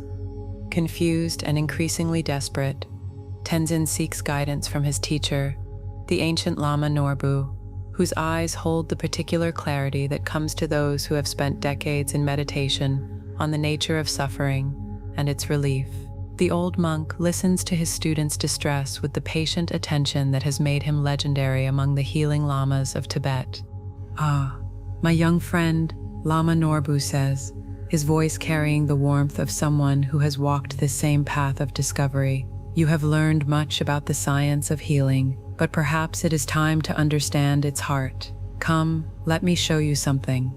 He leads Tenzin not to the library where the medical texts are kept, but to a small shrine room deep within the monastery where butter lamps flicker before a statue unlike any the young monk has seen before. This Buddha figure glows with an inner blue light that seems to pulse with its own rhythm, and in his hands he holds a bowl filled with what appears to be luminous herbs, their essence so concentrated they seem to be made of healing light itself. "This is by Satyaguru," the old Lama explains, "the medicine Buddha, whose very being is the embodiment of healing wisdom. But notice, dear Tenzin, he holds not just medicines, but the intention that makes medicine work. The herbs in his bowl glow not because of their chemical properties, but because they have been blessed by infinite compassion." As Tenzin gazes at the statue, something begins to shift in his understanding. The medicine Buddha's face radiates such complete love that just being in his presence feels healing. His eyes hold not the analytical gaze of a diagnostician, but the unconditional acceptance of one who sees the inherent wholeness hidden within every appearance of illness. And perhaps, dear friend, this is the recognition you need tonight, that your own healing power flows not from what you do, but from the love with which you do it. That the intention you bring to any healing practice, whether tending plants, caring for others, or nurturing your own restoration, transforms ordinary actions into sacred medicine. Tomorrow, Lama Norbu suggests, when you work in the garden, work not as one who controls the plants, but as one who loves them. Tend them not as objects to be manipulated for healing properties, but as fellow beings deserving of the same compassion you would offer to any suffering creature. That night, Tenzin meditates long into the small hours, contemplating this teaching. He realizes that in his eagerness to become an expert healer, he has been relating to the plants primarily as sources of chemical compounds rather than as living beings worthy of love in their own right. His hands have been skillful, but perhaps his heart has been somewhat closed, focused on results rather than relationship, on extraction rather than exchange. When dawn breaks over the mountain peaks, painting the snow-covered summits rose and gold, Tenzin approaches the garden differently. Instead of immediately beginning his harvest, he sits quietly for a long moment in the center of the highest terrace, breathing the thin mountain air and allowing his heart to open to the life that surrounds him. He begins to see the garden with new eyes, not as a pharmacy to be managed, but as a community of beings, each contributing their unique gifts to the symphony of healing.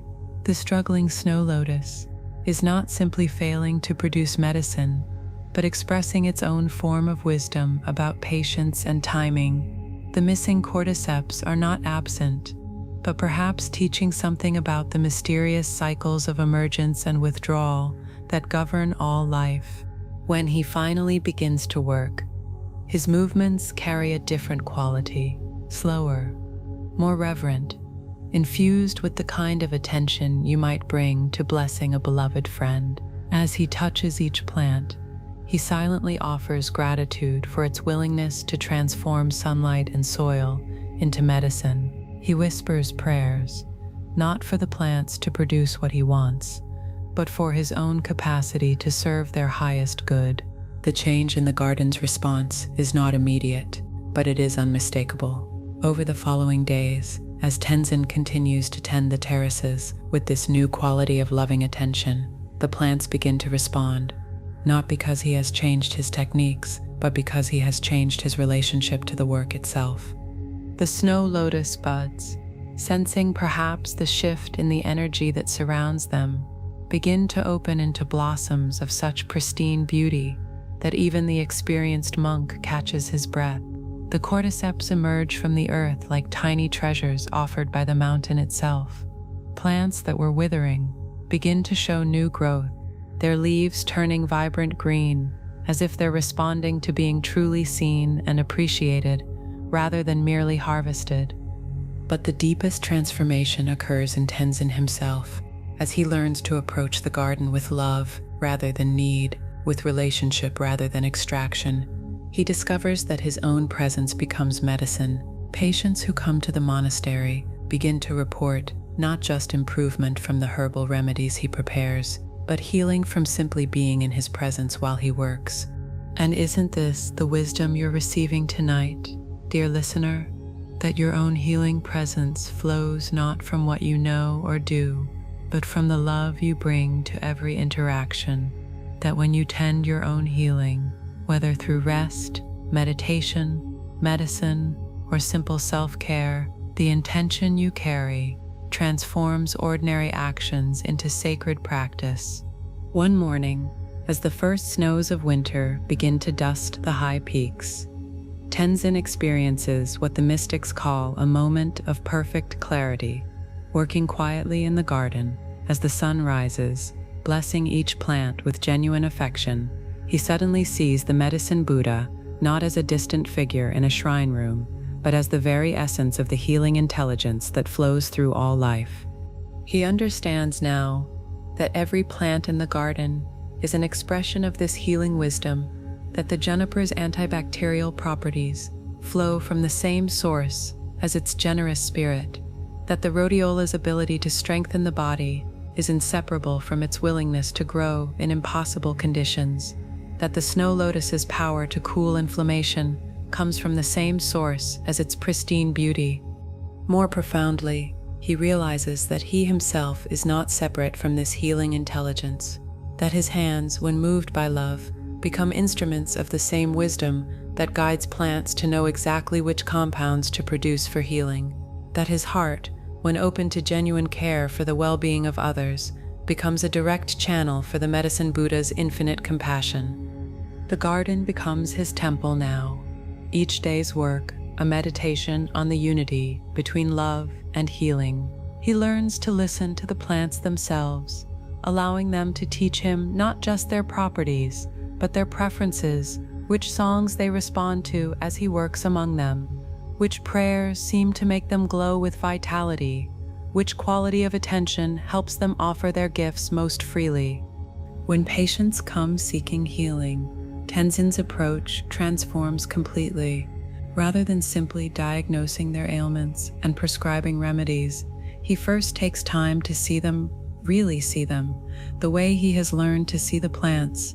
He recognizes that their symptoms are not enemies to be defeated, but messages to be understood, expressions of an organism seeking balance in the only way it knows how. His herbal preparations become more than combinations of active compounds. They become vessels of intention, carriers of the love he has learned to cultivate in the garden. Each tincture is prepared not just with technical skill, but with prayers for the patient's highest good. Each powder is ground not just to the proper consistency, but with the kind of attention that transforms matter into medicine. The results speak for themselves. Patients who have traveled great distances, seeking healing, find not just relief from their symptoms, but restoration of their faith in their own wholeness. The monastery gains a reputation not just for the efficacy of its medicines, but for the healing presence that permeates every interaction within its walls. Years later, when Tenzin has become a teaching lama himself, students come from across the Tibetan plateau to learn the secret of his healing success. They expect to receive advanced formulas, secret techniques, rare medicinal plants, unknown in other traditions. Instead, He leads them to the garden and teaches them what Lama Norbu taught him, that true healing begins with love. He shows them how to sit quietly with the plants before harvesting, how to approach each being in the garden as a teacher rather than a resource. He demonstrates how the same herbs that produce minimal results when gathered mechanically become powerful medicine when harvested with genuine reverence and gratitude. But most importantly, he helps them understand that this principle extends far beyond the monastery garden, that whether they're preparing medicines, tending patients, or caring for their own well-being, the love they bring to the practice transforms everything they touch. And this wisdom flows to you now, dear friend, as you rest in this perfect space between sleeping and waking. You carry within yourself the same healing intelligence that guided Tenzin to transform his garden through love. Whether you're caring for others, tending your own health, or simply moving through the ordinary moments of your life, the intention you bring makes all the difference. You don't need to be a trained healer or have access to rare Tibetan herbs to practice this medicine of love. Every interaction becomes an opportunity to offer healing presence.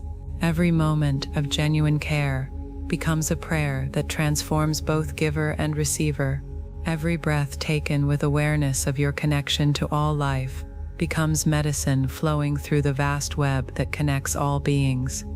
Let this understanding settle into your bones now, like healing balm. Feel how your own loving attention, when offered without agenda or expectation, becomes a channel for the same infinite compassion that flows through Tibetan gardens and monastery halls and into this very moment where you rest.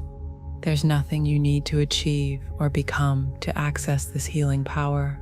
It flows naturally through every heart that opens to genuine care for the well-being of life. Like the medicine Buddha himself, you are already an expression of healing wisdom. You need only remember, only allow love to guide your hands and heart and presence. As your body grows heavier with sleep, as your thoughts dissolve like morning mist over mountain valleys, feel yourself resting in the garden of your own compassionate heart. Here, every seed of kindness you plant grows into medicine. Every moment of genuine care becomes healing that ripples out in ways you may never know. You can trust now in the wisdom that flows through you. When love leads the way, you can rest in the knowing that your very being, when aligned with compassion, becomes a blessing to every life you touch. Like the herbs in the medicine Buddha's bowl, you glow with healing light when love illuminates your intention. All is well. All has always been well. The garden of healing grows eternal in every heart that opens to love, and you are both its tender and its most precious flower. Rest now in this knowing, letting the medicine of compassion work its quiet miracles while you sleep. All is well.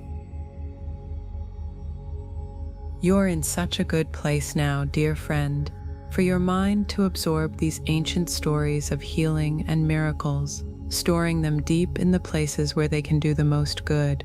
As we journey together through these timeless tales, feel how the wisdom of healers across all cultures flows gently into the depths of your being, where it can work its quiet transformation while you rest. The story of the Aboriginal Songline healer.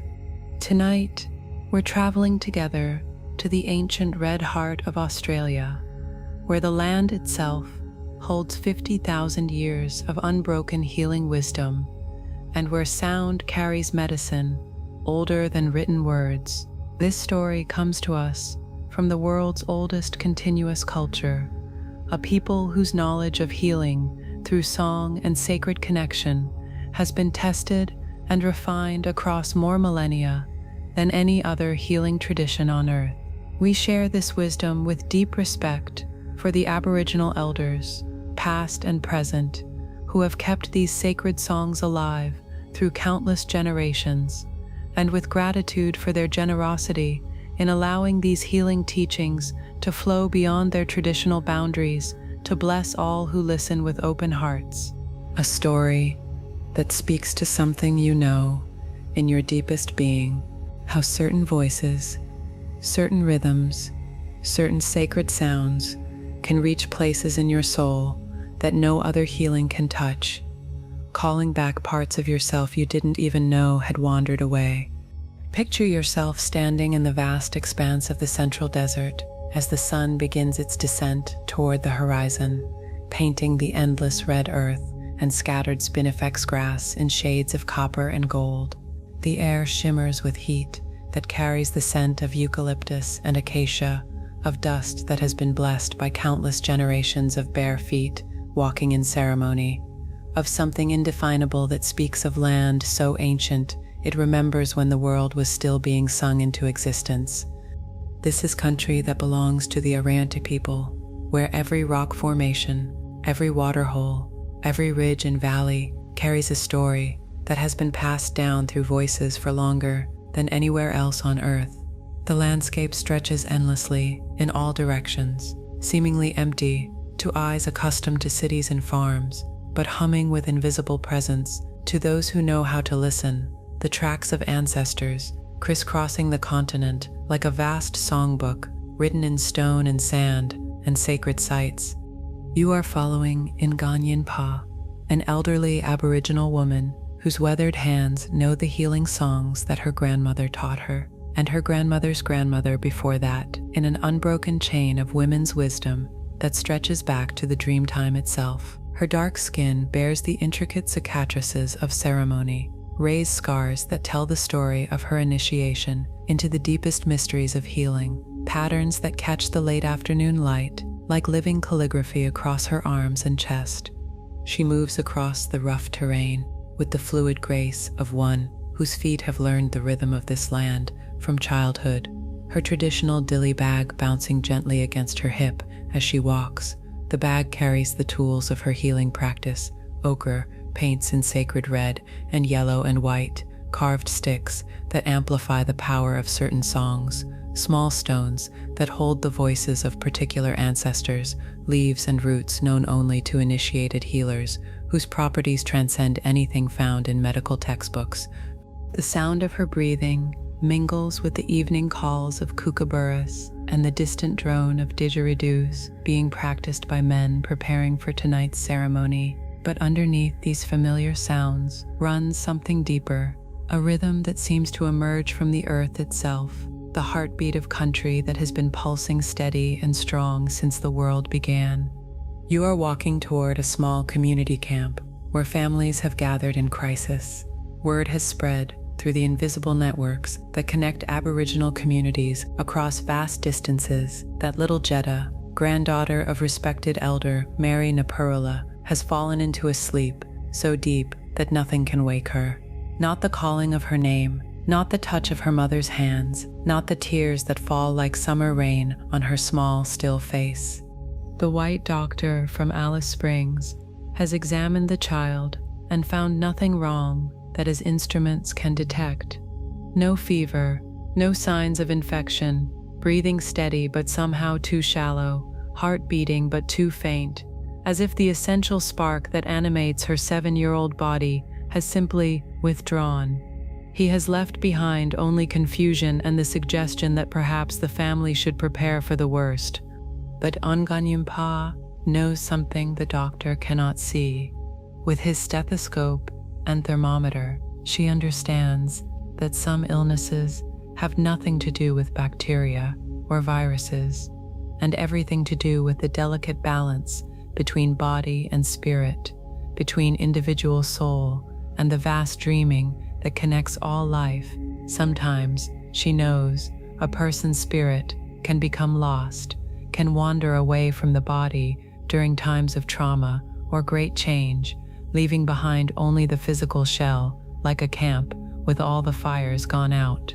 As you approach the family's shelter, a traditional wurley made of bent branches and corrugated iron that provides blessed shade in the endless expanse of red desert, you can hear the sound of quiet weeping, the kind of grief that comes when hope begins to fade. Women sit in the dust beside the shelter, their voices rising and falling in the particular rhythm of mourning songs, while men stand in tight circles, speaking in low tones about arrangements that no parent should ever have to consider.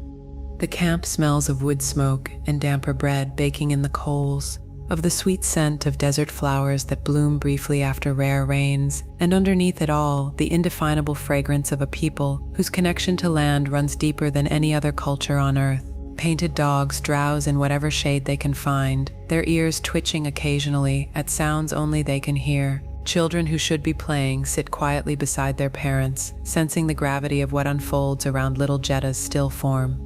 Ngain Pa is greeted with the respect due to one who carries the old knowledge, the healing songs that can reach places where modern medicine cannot go. Mary Naparula, Jetta's grandmother, rises from her vigil beside the child to embrace the healer, their two weathered faces meeting in a gesture that carries 50,000 years of women supporting each other through the crises that visit every generation. Sister, Mary whispers, using the kinship term that acknowledges their shared responsibility for all the children of their people. She's been sleeping for 3 days now. Won't wake, won't eat, barely seems to breathe. It's like she's gone walkabout, but left her body behind. And perhaps, dear listener, you understand something of this disconnection she describes. Those times when grief, or trauma, or overwhelming change has left you feeling absent from your own life, going through the motions, but somehow not fully present, as if an essential part of yourself has wandered away and you don't know how to call it home. Geniyan Pa nods with the understanding of one who has witnessed this particular malady many times before.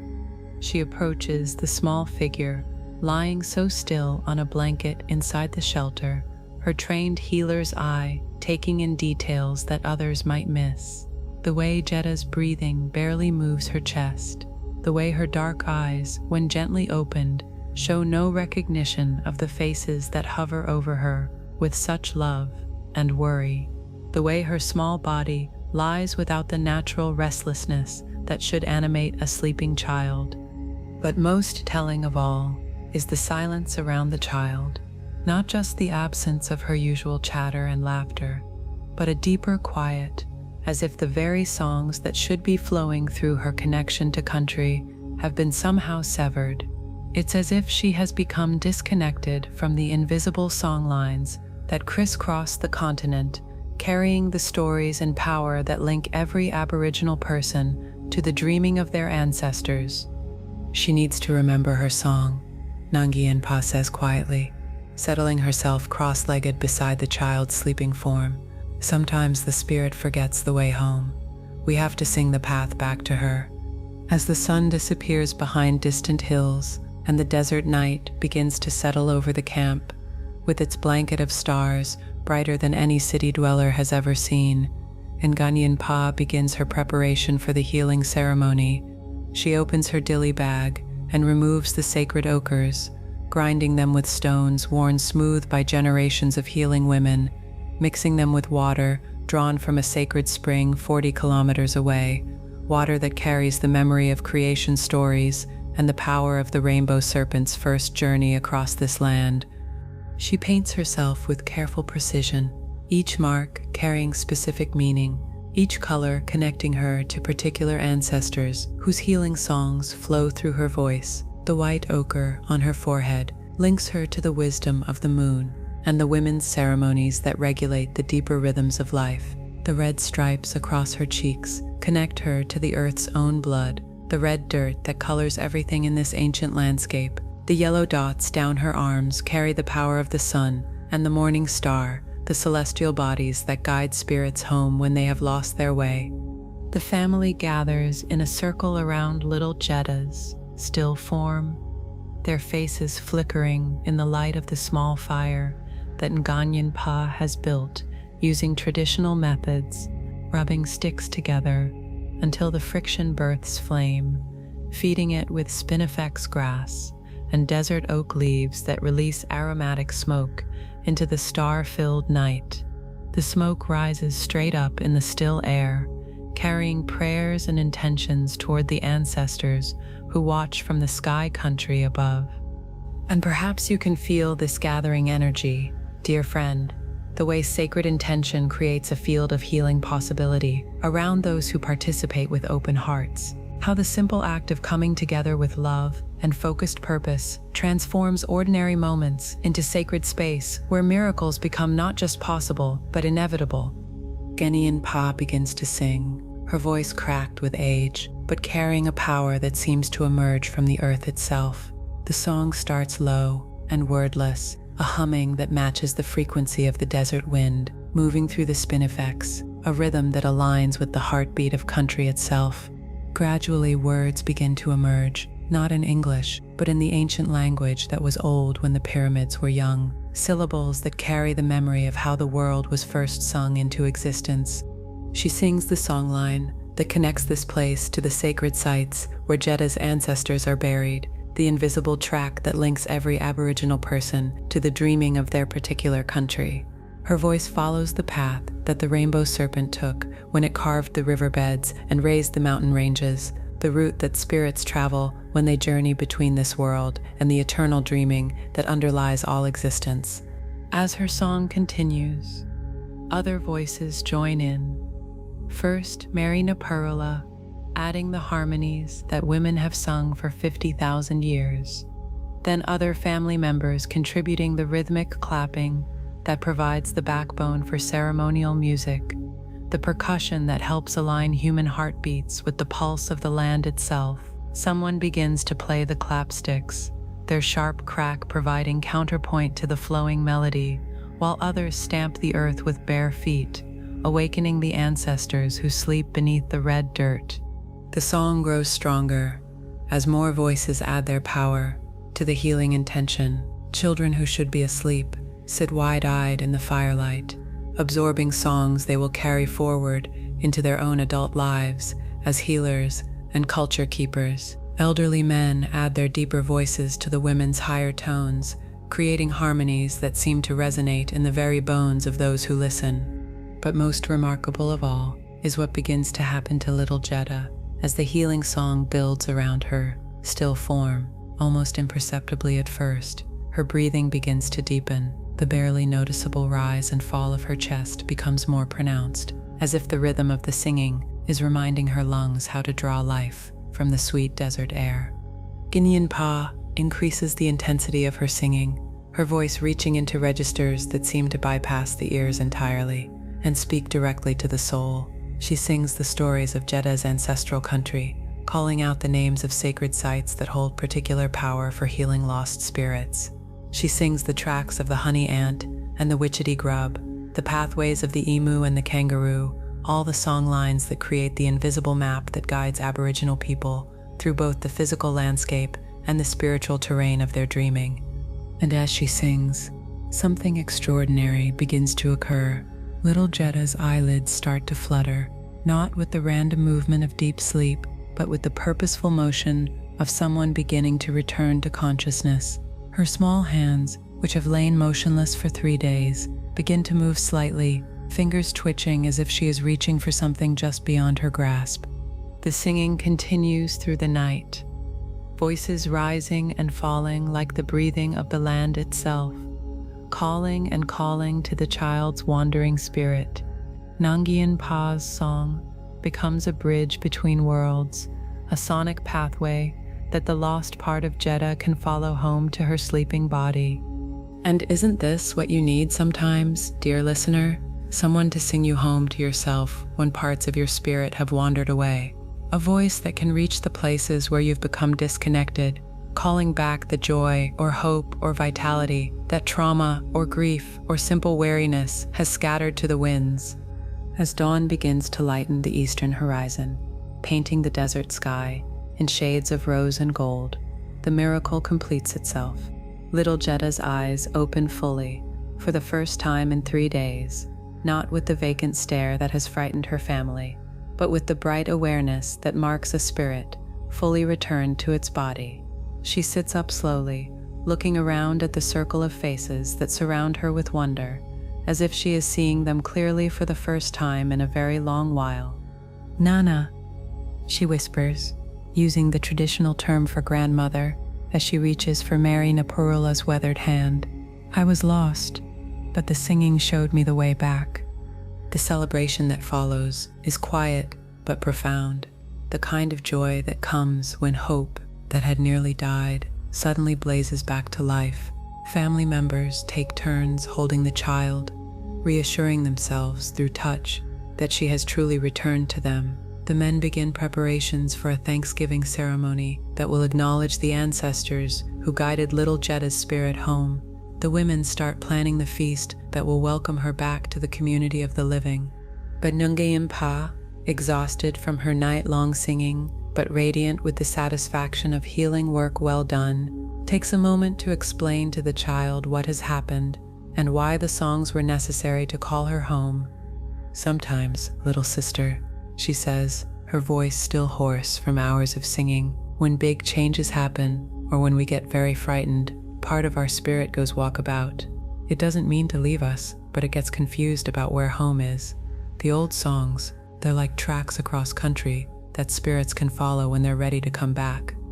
She explains how every Aboriginal person carries within them the song lines that connect them to their ancestral country, invisible pathways of power that link sacred sites across the continent and beyond. When trauma or illness disrupts these connections, traditional healing requires not just medicine for the body, but songs that can repair the spiritual infrastructure that keeps soul and flesh united. The white doctor, Nangayinpa, continues, "He knows how to heal the body when it's sick, but we know how to heal the spirit when it gets lost." Both kinds of healing have their place, but sometimes you need the old songs to call back what's wandered away. And this wisdom flows to you now, dear friend. This understanding that healing sometimes requires not just treatment of symptoms, but the restoration of connections that have been damaged or severed, that your own spirit, when it has wandered away from circumstances that have become too difficult to bear, can be called home through the medicine of sacred sound, loving presence, and the recognition that you belong to something larger than your individual struggle. You carry within yourself the same capacity that Naganimpa demonstrated, the ability to call back what has been lost, to sing healing into existence through the power of focused intention and unconditional love. Whether you're caring for your own scattered spirit or helping another soul find its way home, your voice, whether speaking or singing, laughing or simply breathing with awareness, carries medicine older than words. Years later, when Jetta has grown into a young woman and begun her own initiation into the healing traditions of her people, she will remember that night when the songs called her back from the place where spirits wander when they lose their way. She will learn to sing those same healing song lines, adding her voice to the unbroken chain of women who carry the medicine songs forward into each new generation.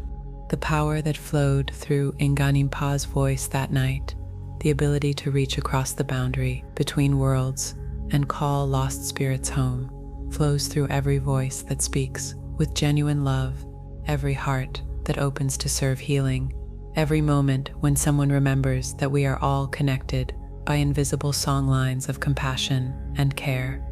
Let this understanding settle into your being. Now, like healing balm, feel how your own voice, your own presence, your own loving intention carries the power to call back what has been lost in yourself, in others, in the world that so desperately needs healing.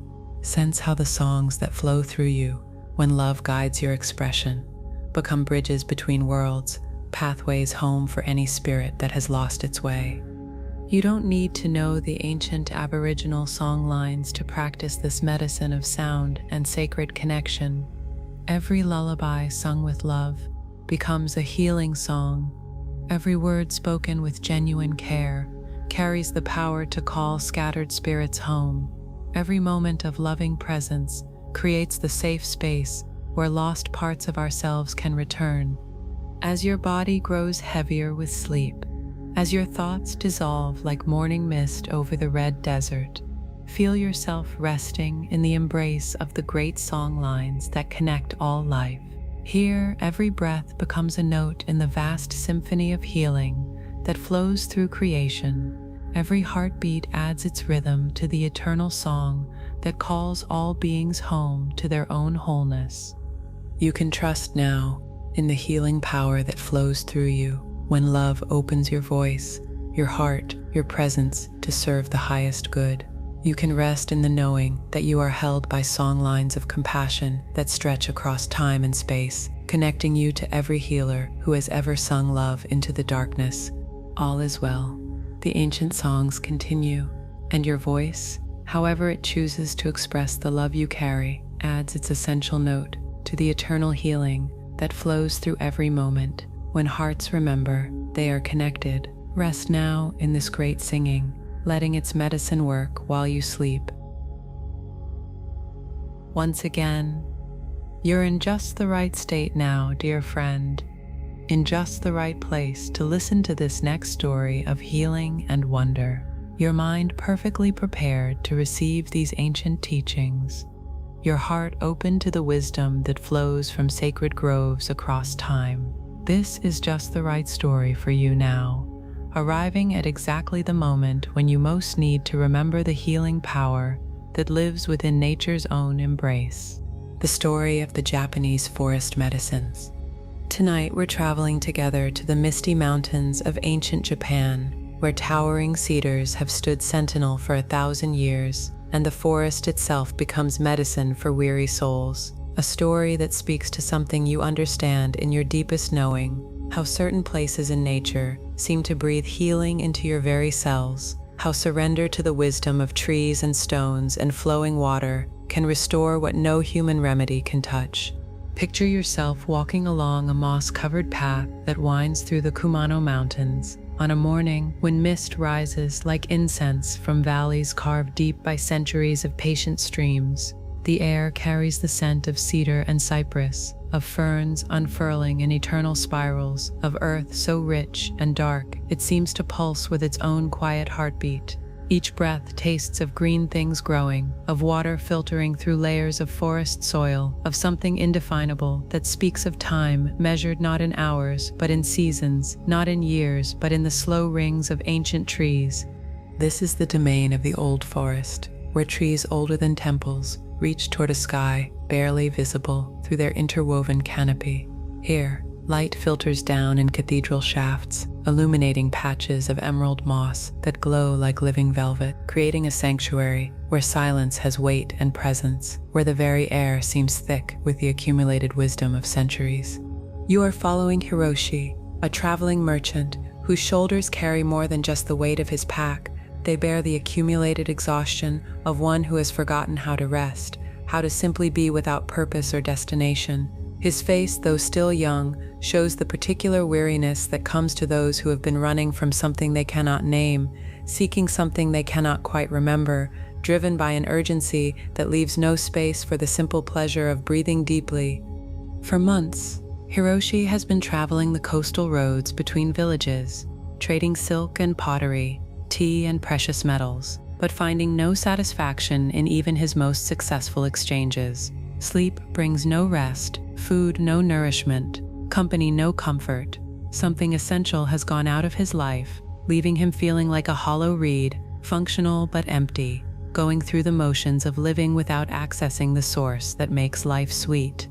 The morning mist clings to his travel-worn kimono as he climbs higher into the mountains, following a path that was already ancient when his grandfather's grandfather walked these same stones.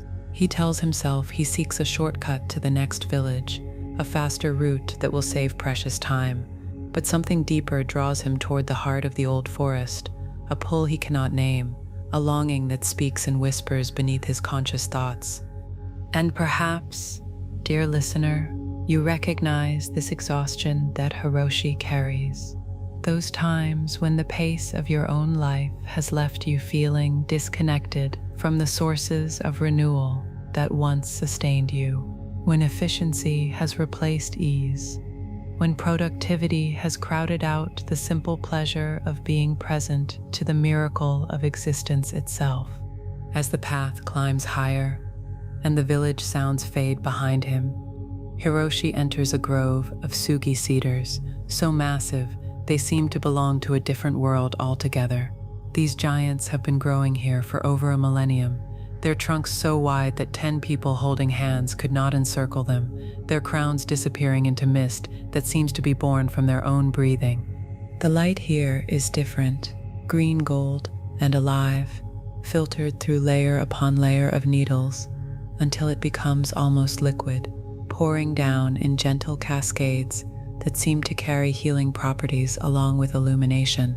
The air itself feels different on his skin, softer somehow, charged with negative ions released by the eternal transpiration of the great trees, thick with oxygen so pure it makes his head spin gently with its richness.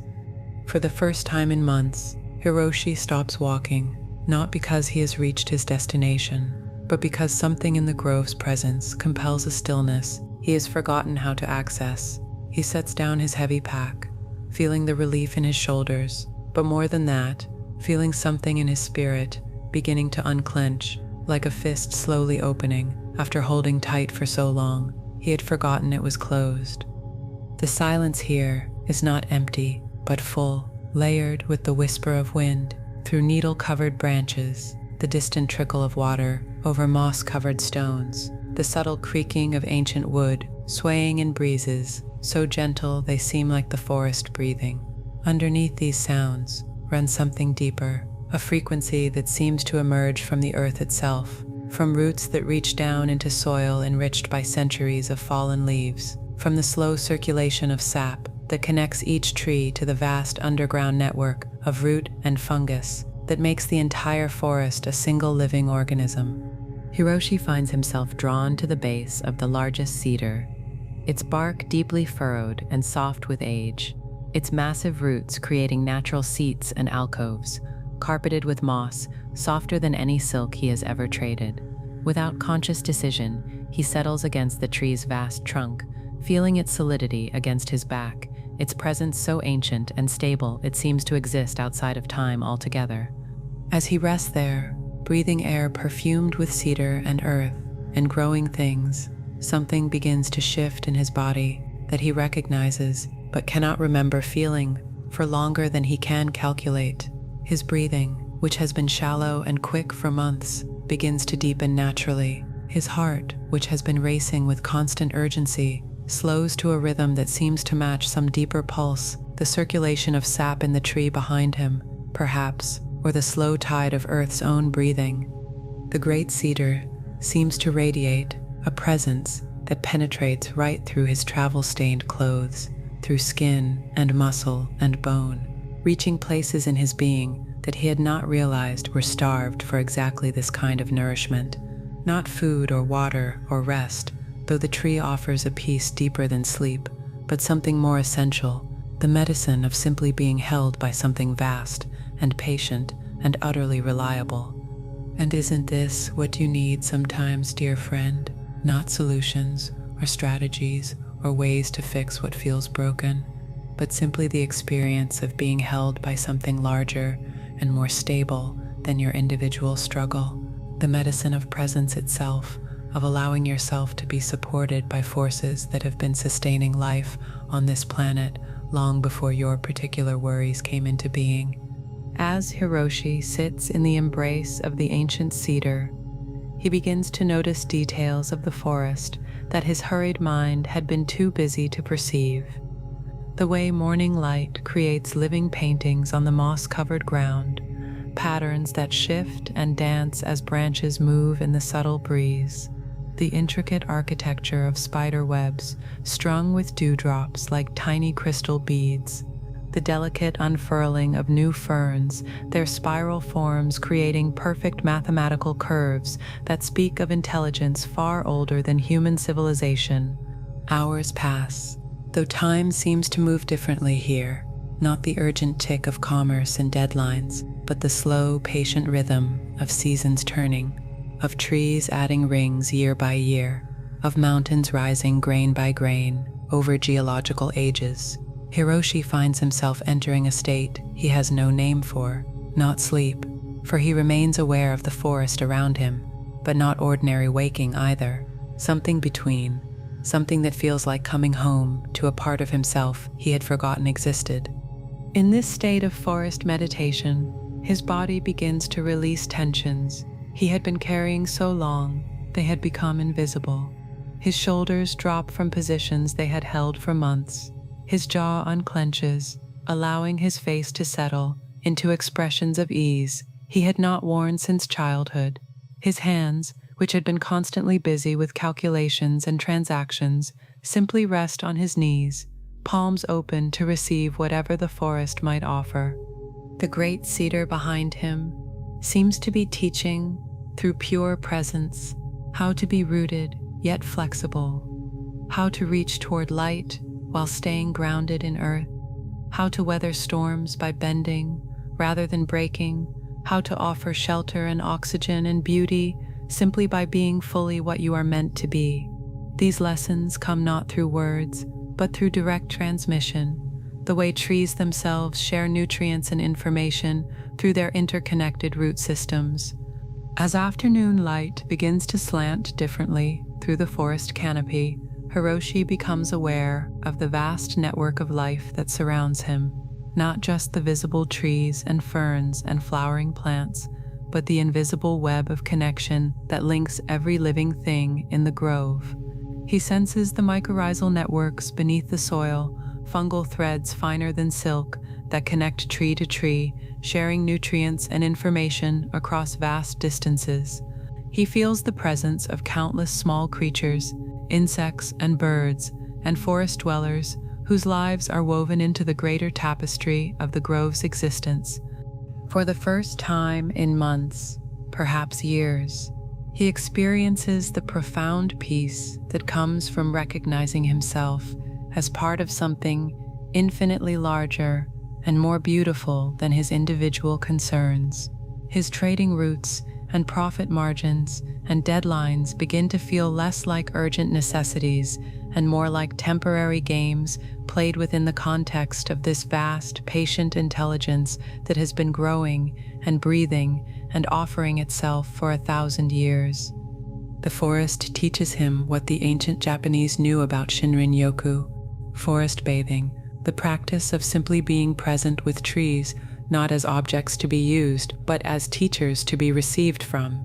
How the phytoncides released by the cedars, natural compounds that protect the trees from disease, become medicine for human immune systems when breathed with awareness. How the negative ions generated by flowing water and growing plants help rebalance nervous systems stressed by too much human noise and hurry. How the very act of slowing down to forest time allows healing that no human intervention can provide. As the sun begins its descent toward the western mountains, painting the mist-filled valleys below in shades of rose and gold, Hiroshi realizes that something fundamental has shifted in his being, not just rest, though he feels more deeply rested than he has in years, not just peace, though a quietness has settled into his bones that feels like coming home, something more essential, a remembering of his place in the great web of existence, a restoration of connection to the sources of renewal that sustain all life. When he finally rises from his seat against the ancient cedar, his movements carry a different quality, slower, more graceful, infused with the patience he has absorbed from trees that measure time in centuries rather than moments. His pack, when he lifts it, seems lighter somehow, though nothing has been removed. The path ahead, when he looks toward it, no longer feels like urgent destination, but like invitation to continue participating in the great dance of existence. The forest has given him its greatest gift, not healing as intervention from outside, but healing as remembrance of what was always already whole. The exhaustion that brought him to this grove came not from too much activity, but from too little connection, not from working too hard, but from forgetting how to receive the constant nourishment that flows through the living world for those who know how to open themselves to its blessing. As Hiroshi begins his descent from the mountain grove, he carries within himself the presence of the great cedars, the wisdom of moss and stone and flowing water, the medicine of simply being held by something vast and patient and eternally generous. He knows that he will return to his trading routes, his villages and customers and commercial concerns, but he also knows that he will never again forget the source of restoration that waits in every forest, every tree, every moment when he remembers to slow down enough to receive what the living world is always offering. Let this understanding settle into your own depths now, dear friend. Feel how the healing you seek flows through every breath of air purified by countless trees, every moment when you allow yourself to be held by the vast intelligence that sustains all life. Sense how your own nervous system knows how to rebalance itself when given the gift of natural rhythms, of time measured not by clocks, but by the patient turning of seasons. You don't need to travel to ancient Japanese forests to access this forest medicine. It flows through every tree you pass, every patch of grass beneath your feet, every moment when you remember that you are not separate from the living world, but woven into its very fabric. Every deep breath becomes forest bathing when taken with awareness of the miracle that connects your lungs to the exhalation of green growing things. The great cedar that held Hiroshi in its healing presence lives within your own capacity to be still, to be patient, to offer yourself the medicine of simply being without agenda or urgency. Like the ancient trees themselves, you carry within yourself the wisdom of deep roots and flexible branches, the ability to weather whatever storms arise while staying connected to the sources of nourishment that never fail. As your body grows heavier with sleep, as your thoughts slow like mist settling in mountain valleys, feel yourself resting in the embrace of your own inner forest. Here, every breath connects you to the vast network of life that sustains all existence. Every heartbeat drums the rhythm that moves through root and branch and flowing stream. Every moment of rest becomes forest bathing in the healing presence that flows through all creation. All is well. The ancient groves grow eternal, and you are forever held in the green embrace of life itself. All is well. All is well. All has always been well. Rest now in this forest sanctuary, knowing that when you wake, you carry its blessing wherever love guides your steps. All is well. All is well. And you, like every traveler who has ever found restoration in nature's embrace, are held in the endless flow of grace that never stops moving toward your highest good. All is well. All is well. All is well. You're in just the right state now, dear friend, in just the right place to listen to this next story of miracles and healing. Your mind perfectly prepared to receive these ancient teachings, your heart open to the wisdom that flows from sacred mountains across time. This is just the right story for you now, arriving at exactly the moment when you most need to remember the healing power that comes through spiritual communion with the vast web of life. The story of a Lakota vision quest, healing. For this story, we're traveling together to the windswept plains and sacred peaks of the Great Spirit's country, where the Lakota people have sought vision and healing for countless generations.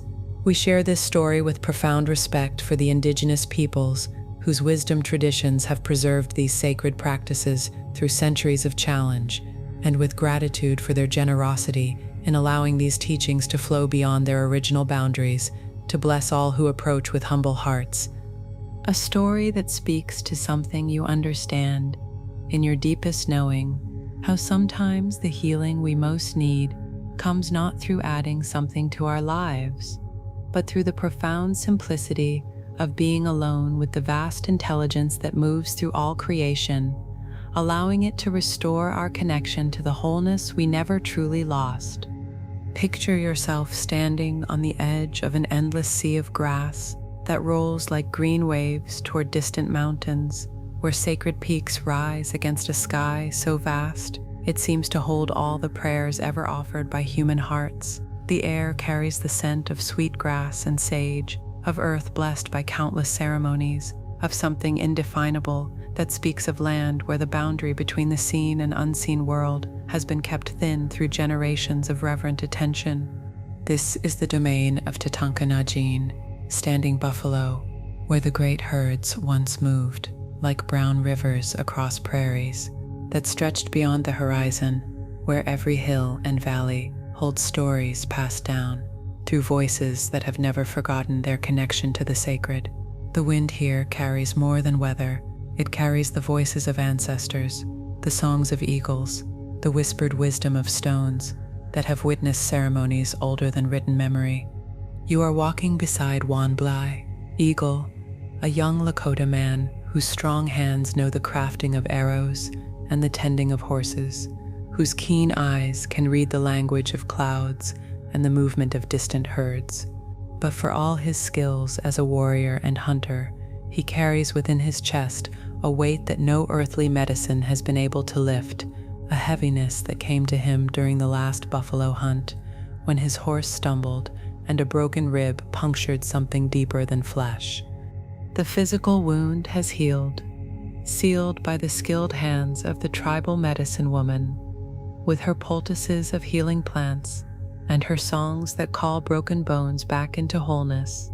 But something else remains damaged, his connection to the great web of life that gives meaning to all Lakota existence. Since the accident, Wanblai has felt separate from the flowing energy that moves through all creation, isolated within his own skin like a drop of water that has forgotten it belongs to the vast ocean. The morning sun rises over the sacred Paha Sapa, the Black Hills, painting the grassland in shades of gold and amber, while meadowlarks offer their liquid songs to the brightening sky. But Wanblai moves through this beauty, like one who watches life through thick glass, seeing but not feeling, present but not participating in the great dance of existence that once filled his days with joy and purpose. And perhaps, dear listener, you recognize this particular form of suffering, those times when trauma or loss or overwhelming change has left you feeling disconnected from the sources of meaning that once sustained you, when you go through the motions of living but cannot access the flow of vitality that makes each moment precious, each breath a gift worth receiving with gratitude. His grandfather, Old Mateau, Bear, watches this disconnection with the patient concern of one who has witnessed many young people lose their way in the labyrinth of their own wounded spirits. This wise elder understands that some healings require more than herbal remedies or physical mending. They require the medicine of vision, the restoration that comes when a soul remembers its place in the great circle of existence. "Grandson," Matto says one evening, as they sit beside the sacred fire that burns at the heart of their village, his weathered face illuminated by flames that dance like spirits in the gathering darkness. "There is a healing that waits for you on the mountain, not the healing of flesh, which has already been accomplished, but the healing of spirit, which can only come through direct communion with the powers that move through all life." He speaks of the ancient practice of Hanbalsia, the vision quest, where young people seek guidance and healing by spending 4 days alone on a sacred peak, fasting and praying until the veil between worlds grows thin enough for the spirits to offer their teachings, not as escape from the human world, but as a journey to the source from which all true healing flows. The preparation for such a quest takes many days, involving purification ceremonies in the sacred sweat lodge, where steam carries prayers to the 4 directions, where the boundary between individual will and universal wisdom begins to dissolve in the heat and humidity that mirrors the womb of creation itself.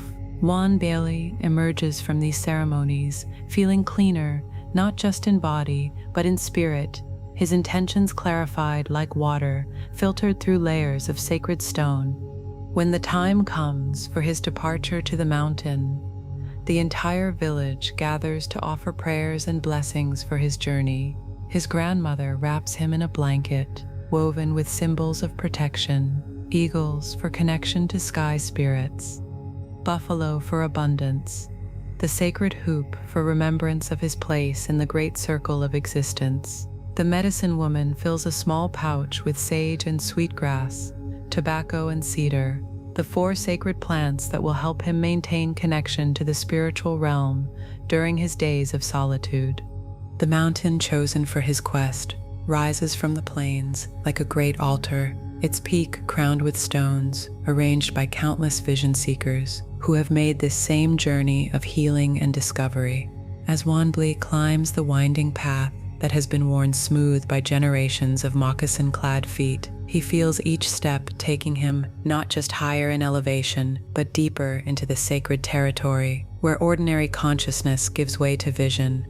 The air grows thinner as he ascends, but somehow easier to breathe, as if it carries less of the weight that accumulates in the lower world of daily concerns, and more of the lightness that comes with approaching the realm where earth meets sky. Pine trees give way to smaller, hardier plants that cling to rock faces with a determination of spirits that refuse to be defeated by harsh conditions.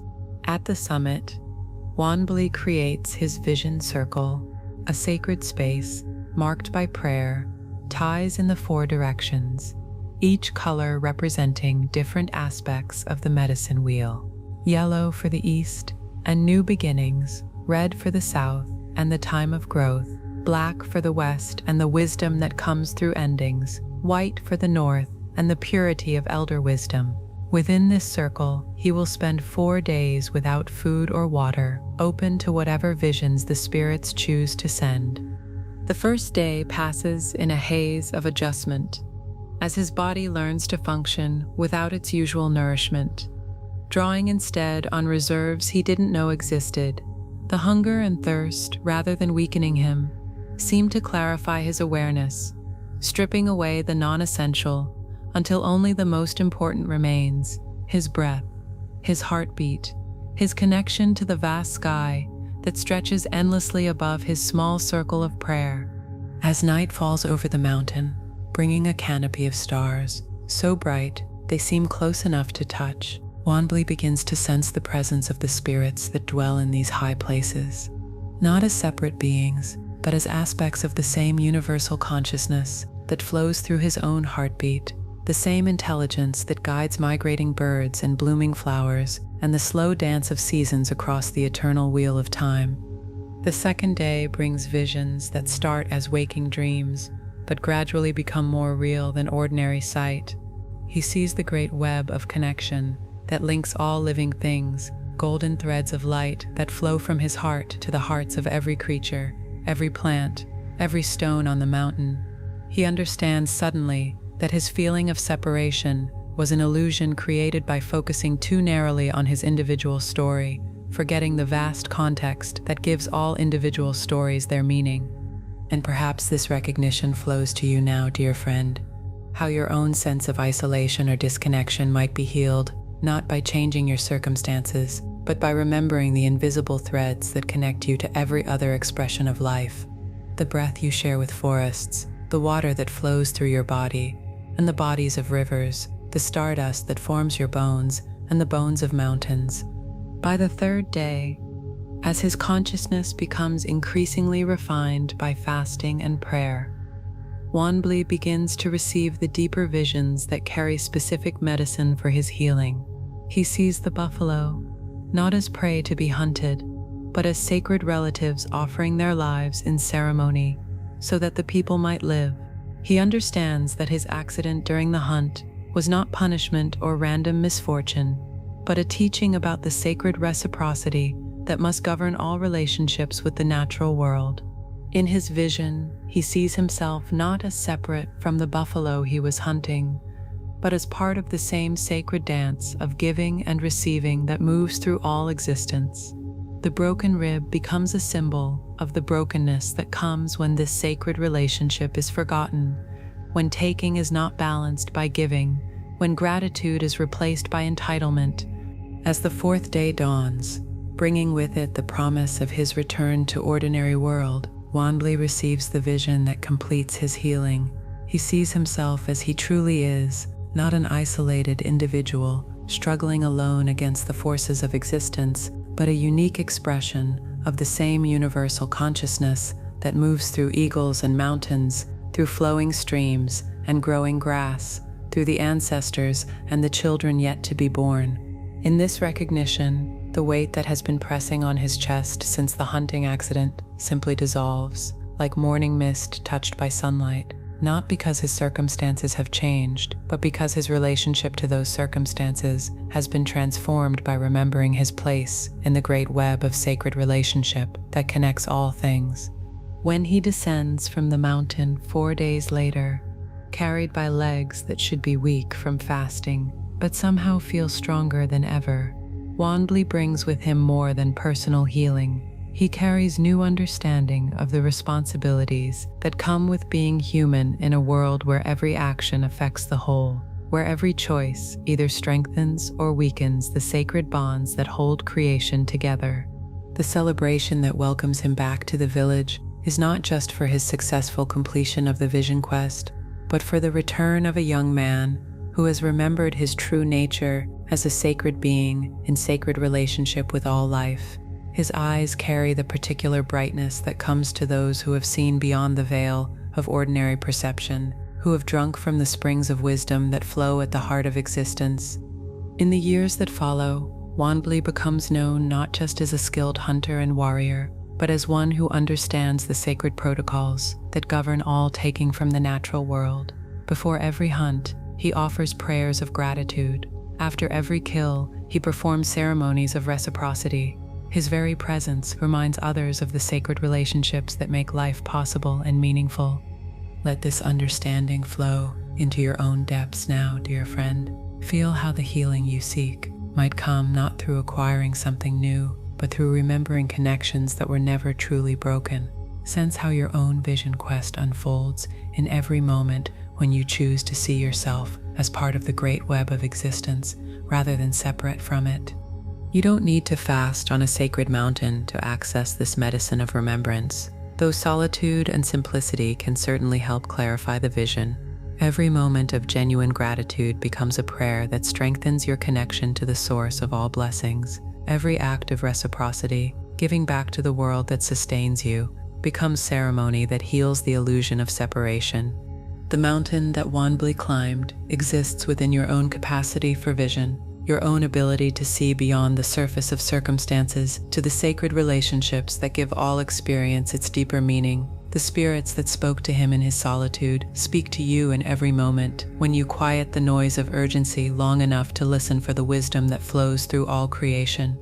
As your body grows heavier with sleep, as your thoughts slow like eagles riding thermals high above the plains, feel yourself resting in the sacred circle of your own wholeness. Here, every breath connects you to the vast web of life that sustains all existence. Every heartbeat drums the rhythm that moves through two-leggeds and four-leggeds, through the plant people and the stone people, through all the beings that share this sacred earth.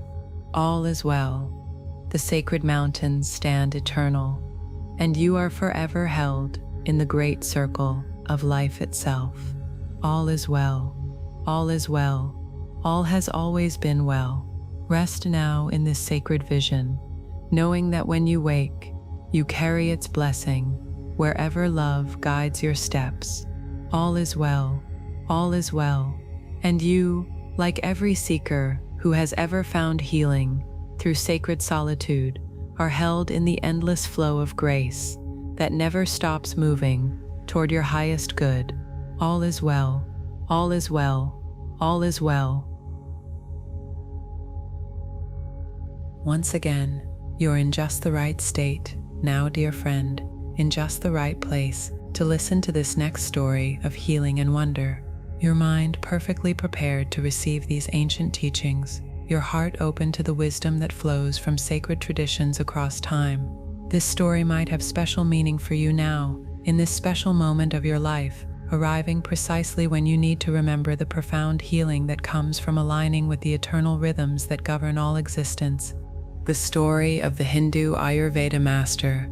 Tonight we're traveling together to the banks of the sacred Ganges in ancient India, where the first light of dawn illuminates temple spires and the air itself seems thick with devotion and the accumulated prayers of countless generations. We share this story with deep reverence for the wisdom traditions of India, whose knowledge of healing through harmony with natural law has blessed humanity for over 5,000 years, and with gratitude for the generous spirit that allows these teachings to flow across all boundaries to heal hearts wherever they may be found. A story that speaks to something you understand in your deepest knowing, how true healing comes not from fighting illness, but from remembering your perfect place in the cosmic dance, from aligning your individual rhythm with the vast symphony that moves through seasons and stars, through breath and heartbeat, through the eternal circulation of life itself.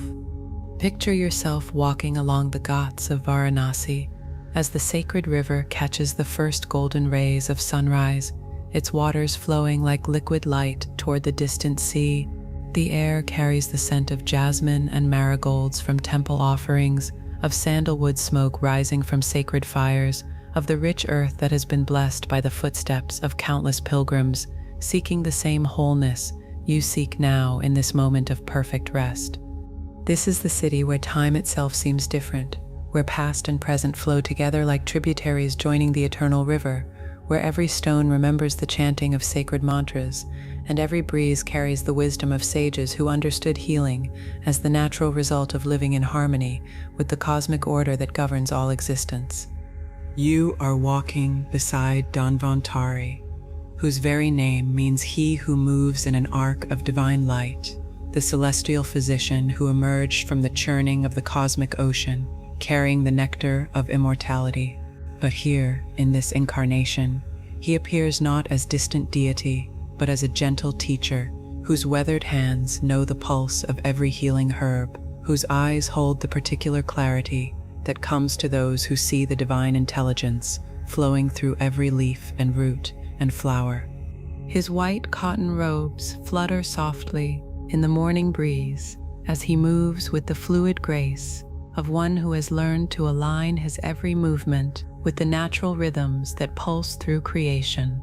Around his neck hangs a small cloth bag containing the sacred tulsi leaves that purify wherever they rest, and in his hand he carries a simple wooden staff carved from a neem tree, its bitter sap a medicine that cleanses both body and subtle energies.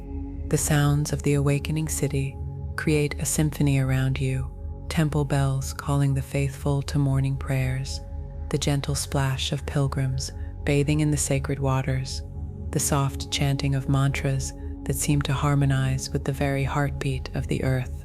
But underneath these human sounds flows something deeper, the eternal that vibrates at the frequency of creation itself, the cosmic sound from which all healing emanates. And perhaps, dear listener, this moment arrives in your life when you most need to remember this fundamental truth, that healing is not something you must create through effort, but something you can align with through awareness of the perfect intelligence that already governs every cell in your body, every breath that sustains you, every heartbeat that connects you to the vast rhythm of existence itself.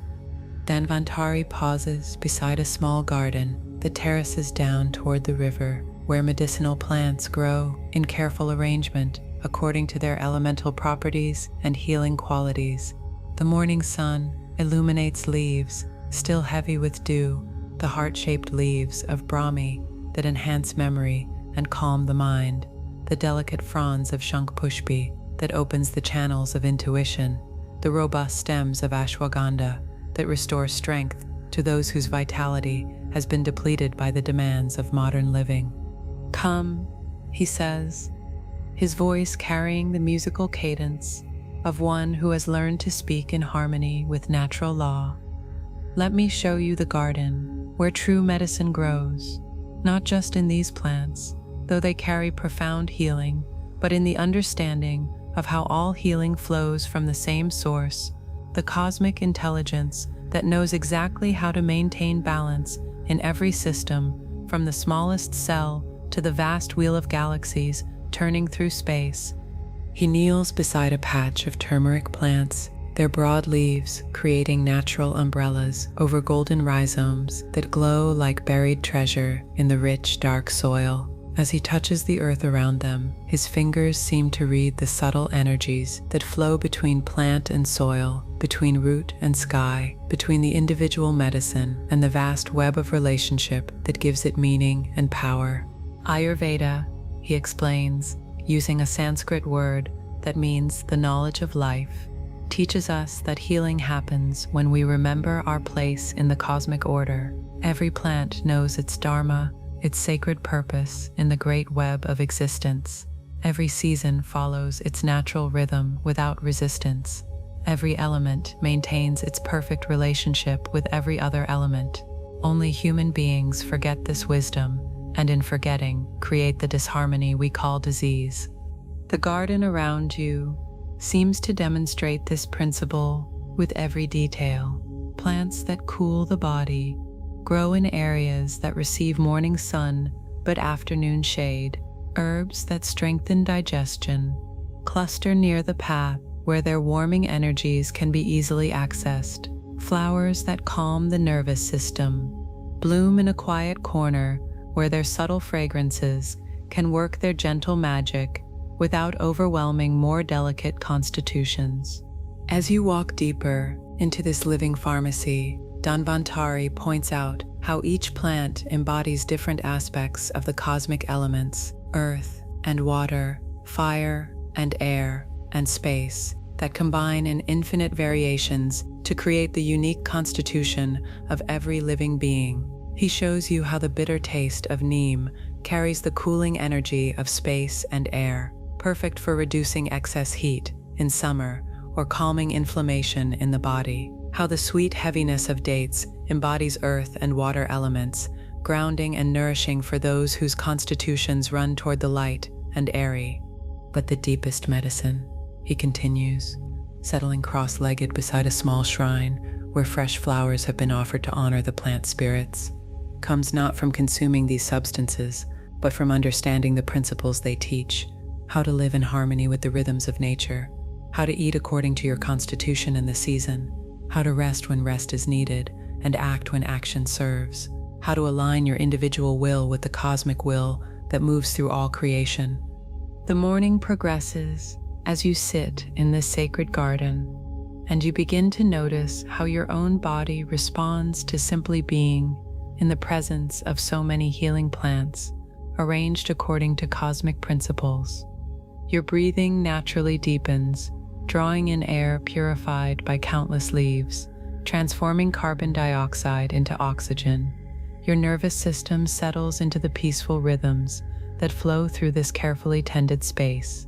Your mind, usually busy with the urgencies of daily life, finds itself slowing to the patient pace of growing things.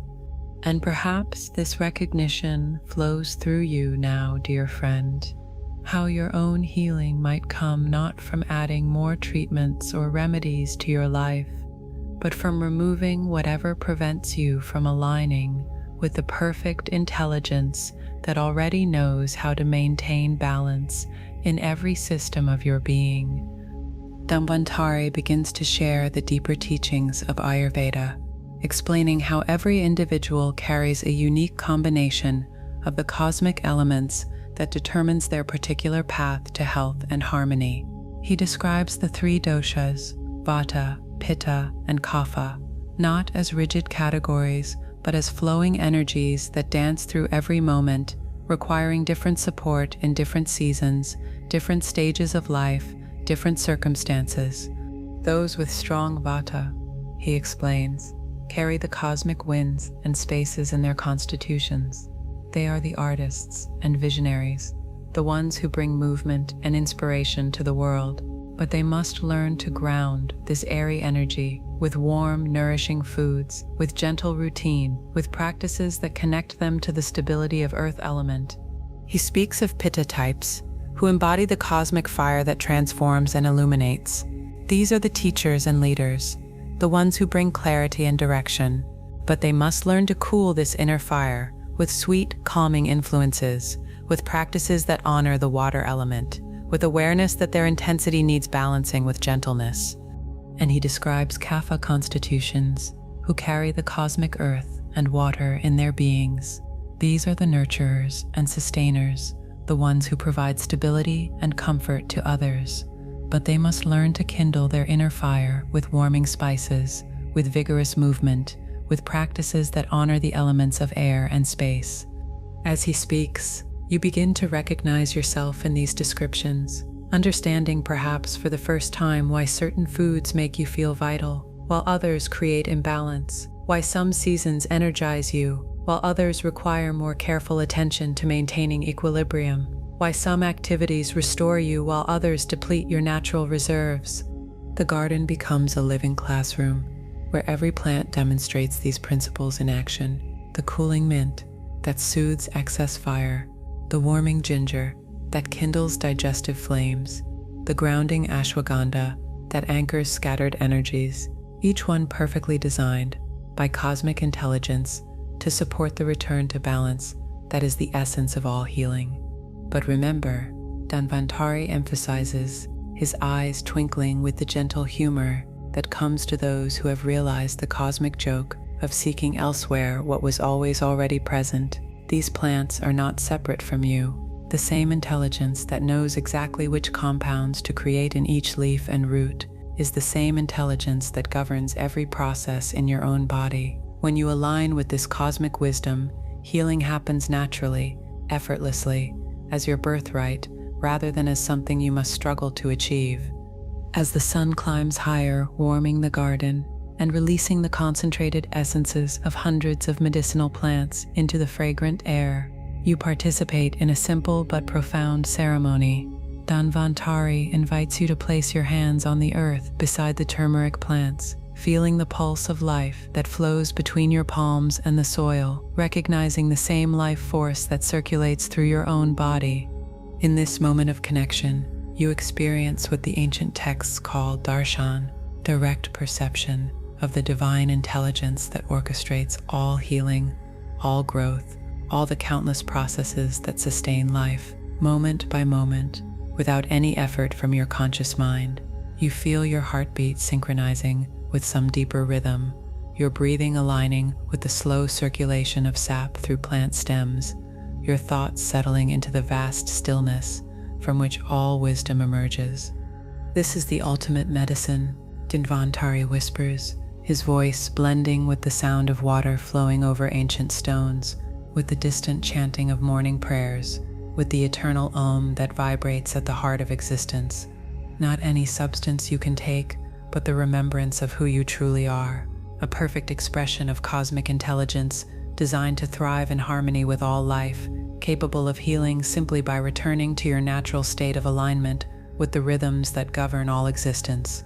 The teaching continues as you walk slowly back toward the main temple complex, passing other gardens where different healing traditions flourish side by side, the cooling herbs of summer, the warming spices of winter, the cleansing plants of spring, the grounding roots of autumn, each season's medicine growing in its proper time, each element balanced by its complement, each individual remedy part of the vast symphony of healing that flows through nature when left undisturbed by human interference. Let this understanding settle into your deepest being now, dear friend. Feel how the healing you seek is not separate from your own nature, but is your nature when aligned with the cosmic principles that govern all healthy functioning. Sense how your body already knows how to heal itself when given the right conditions, the proper support, the remembrance of its place in the vast web of intelligence that sustains all life. You carry within yourself the same healing wisdom that Dhanvantari taught in his ancient garden. Every breath you take aligns you with the cosmic rhythm of giving and receiving. Every heartbeat connects you to the universal pulse that moves through all creation. Every moment of rest allows the natural healing intelligence of your being to work its gentle magic without interference from worry or effort. The elements that compose your body, earth and water, fire and air and space, know exactly how to maintain perfect balance when you learn to live in harmony with their natural rhythms. The same cosmic intelligence that guides planets in their orbits and seasons in their turning governs every process of restoration and renewal within your own being. As your body grows heavier with sleep, as your thoughts dissolve like morning mist over the sacred river, feel yourself resting in the garden of your own perfect nature. Here, every cell knows its dharma. Every organ performs its sacred function in harmony with the whole. Every breath draws in the life force that connects you to the eternal source of all healing and renewal. All is well. The cosmic garden grows eternal, and you are forever rooted in the intelligence that knows exactly how to maintain perfect balance in every aspect of your being. All is well. All is well. All has always been well. Rest now in this cosmic harmony, knowing that when you wake, you carry its perfect rhythm wherever love guides your steps. All is well. All is well. And you, like every being who has ever found healing through alignment with cosmic law, are held in the endless flow of grace that never stops moving toward your highest good. All is well. All is well. All is well.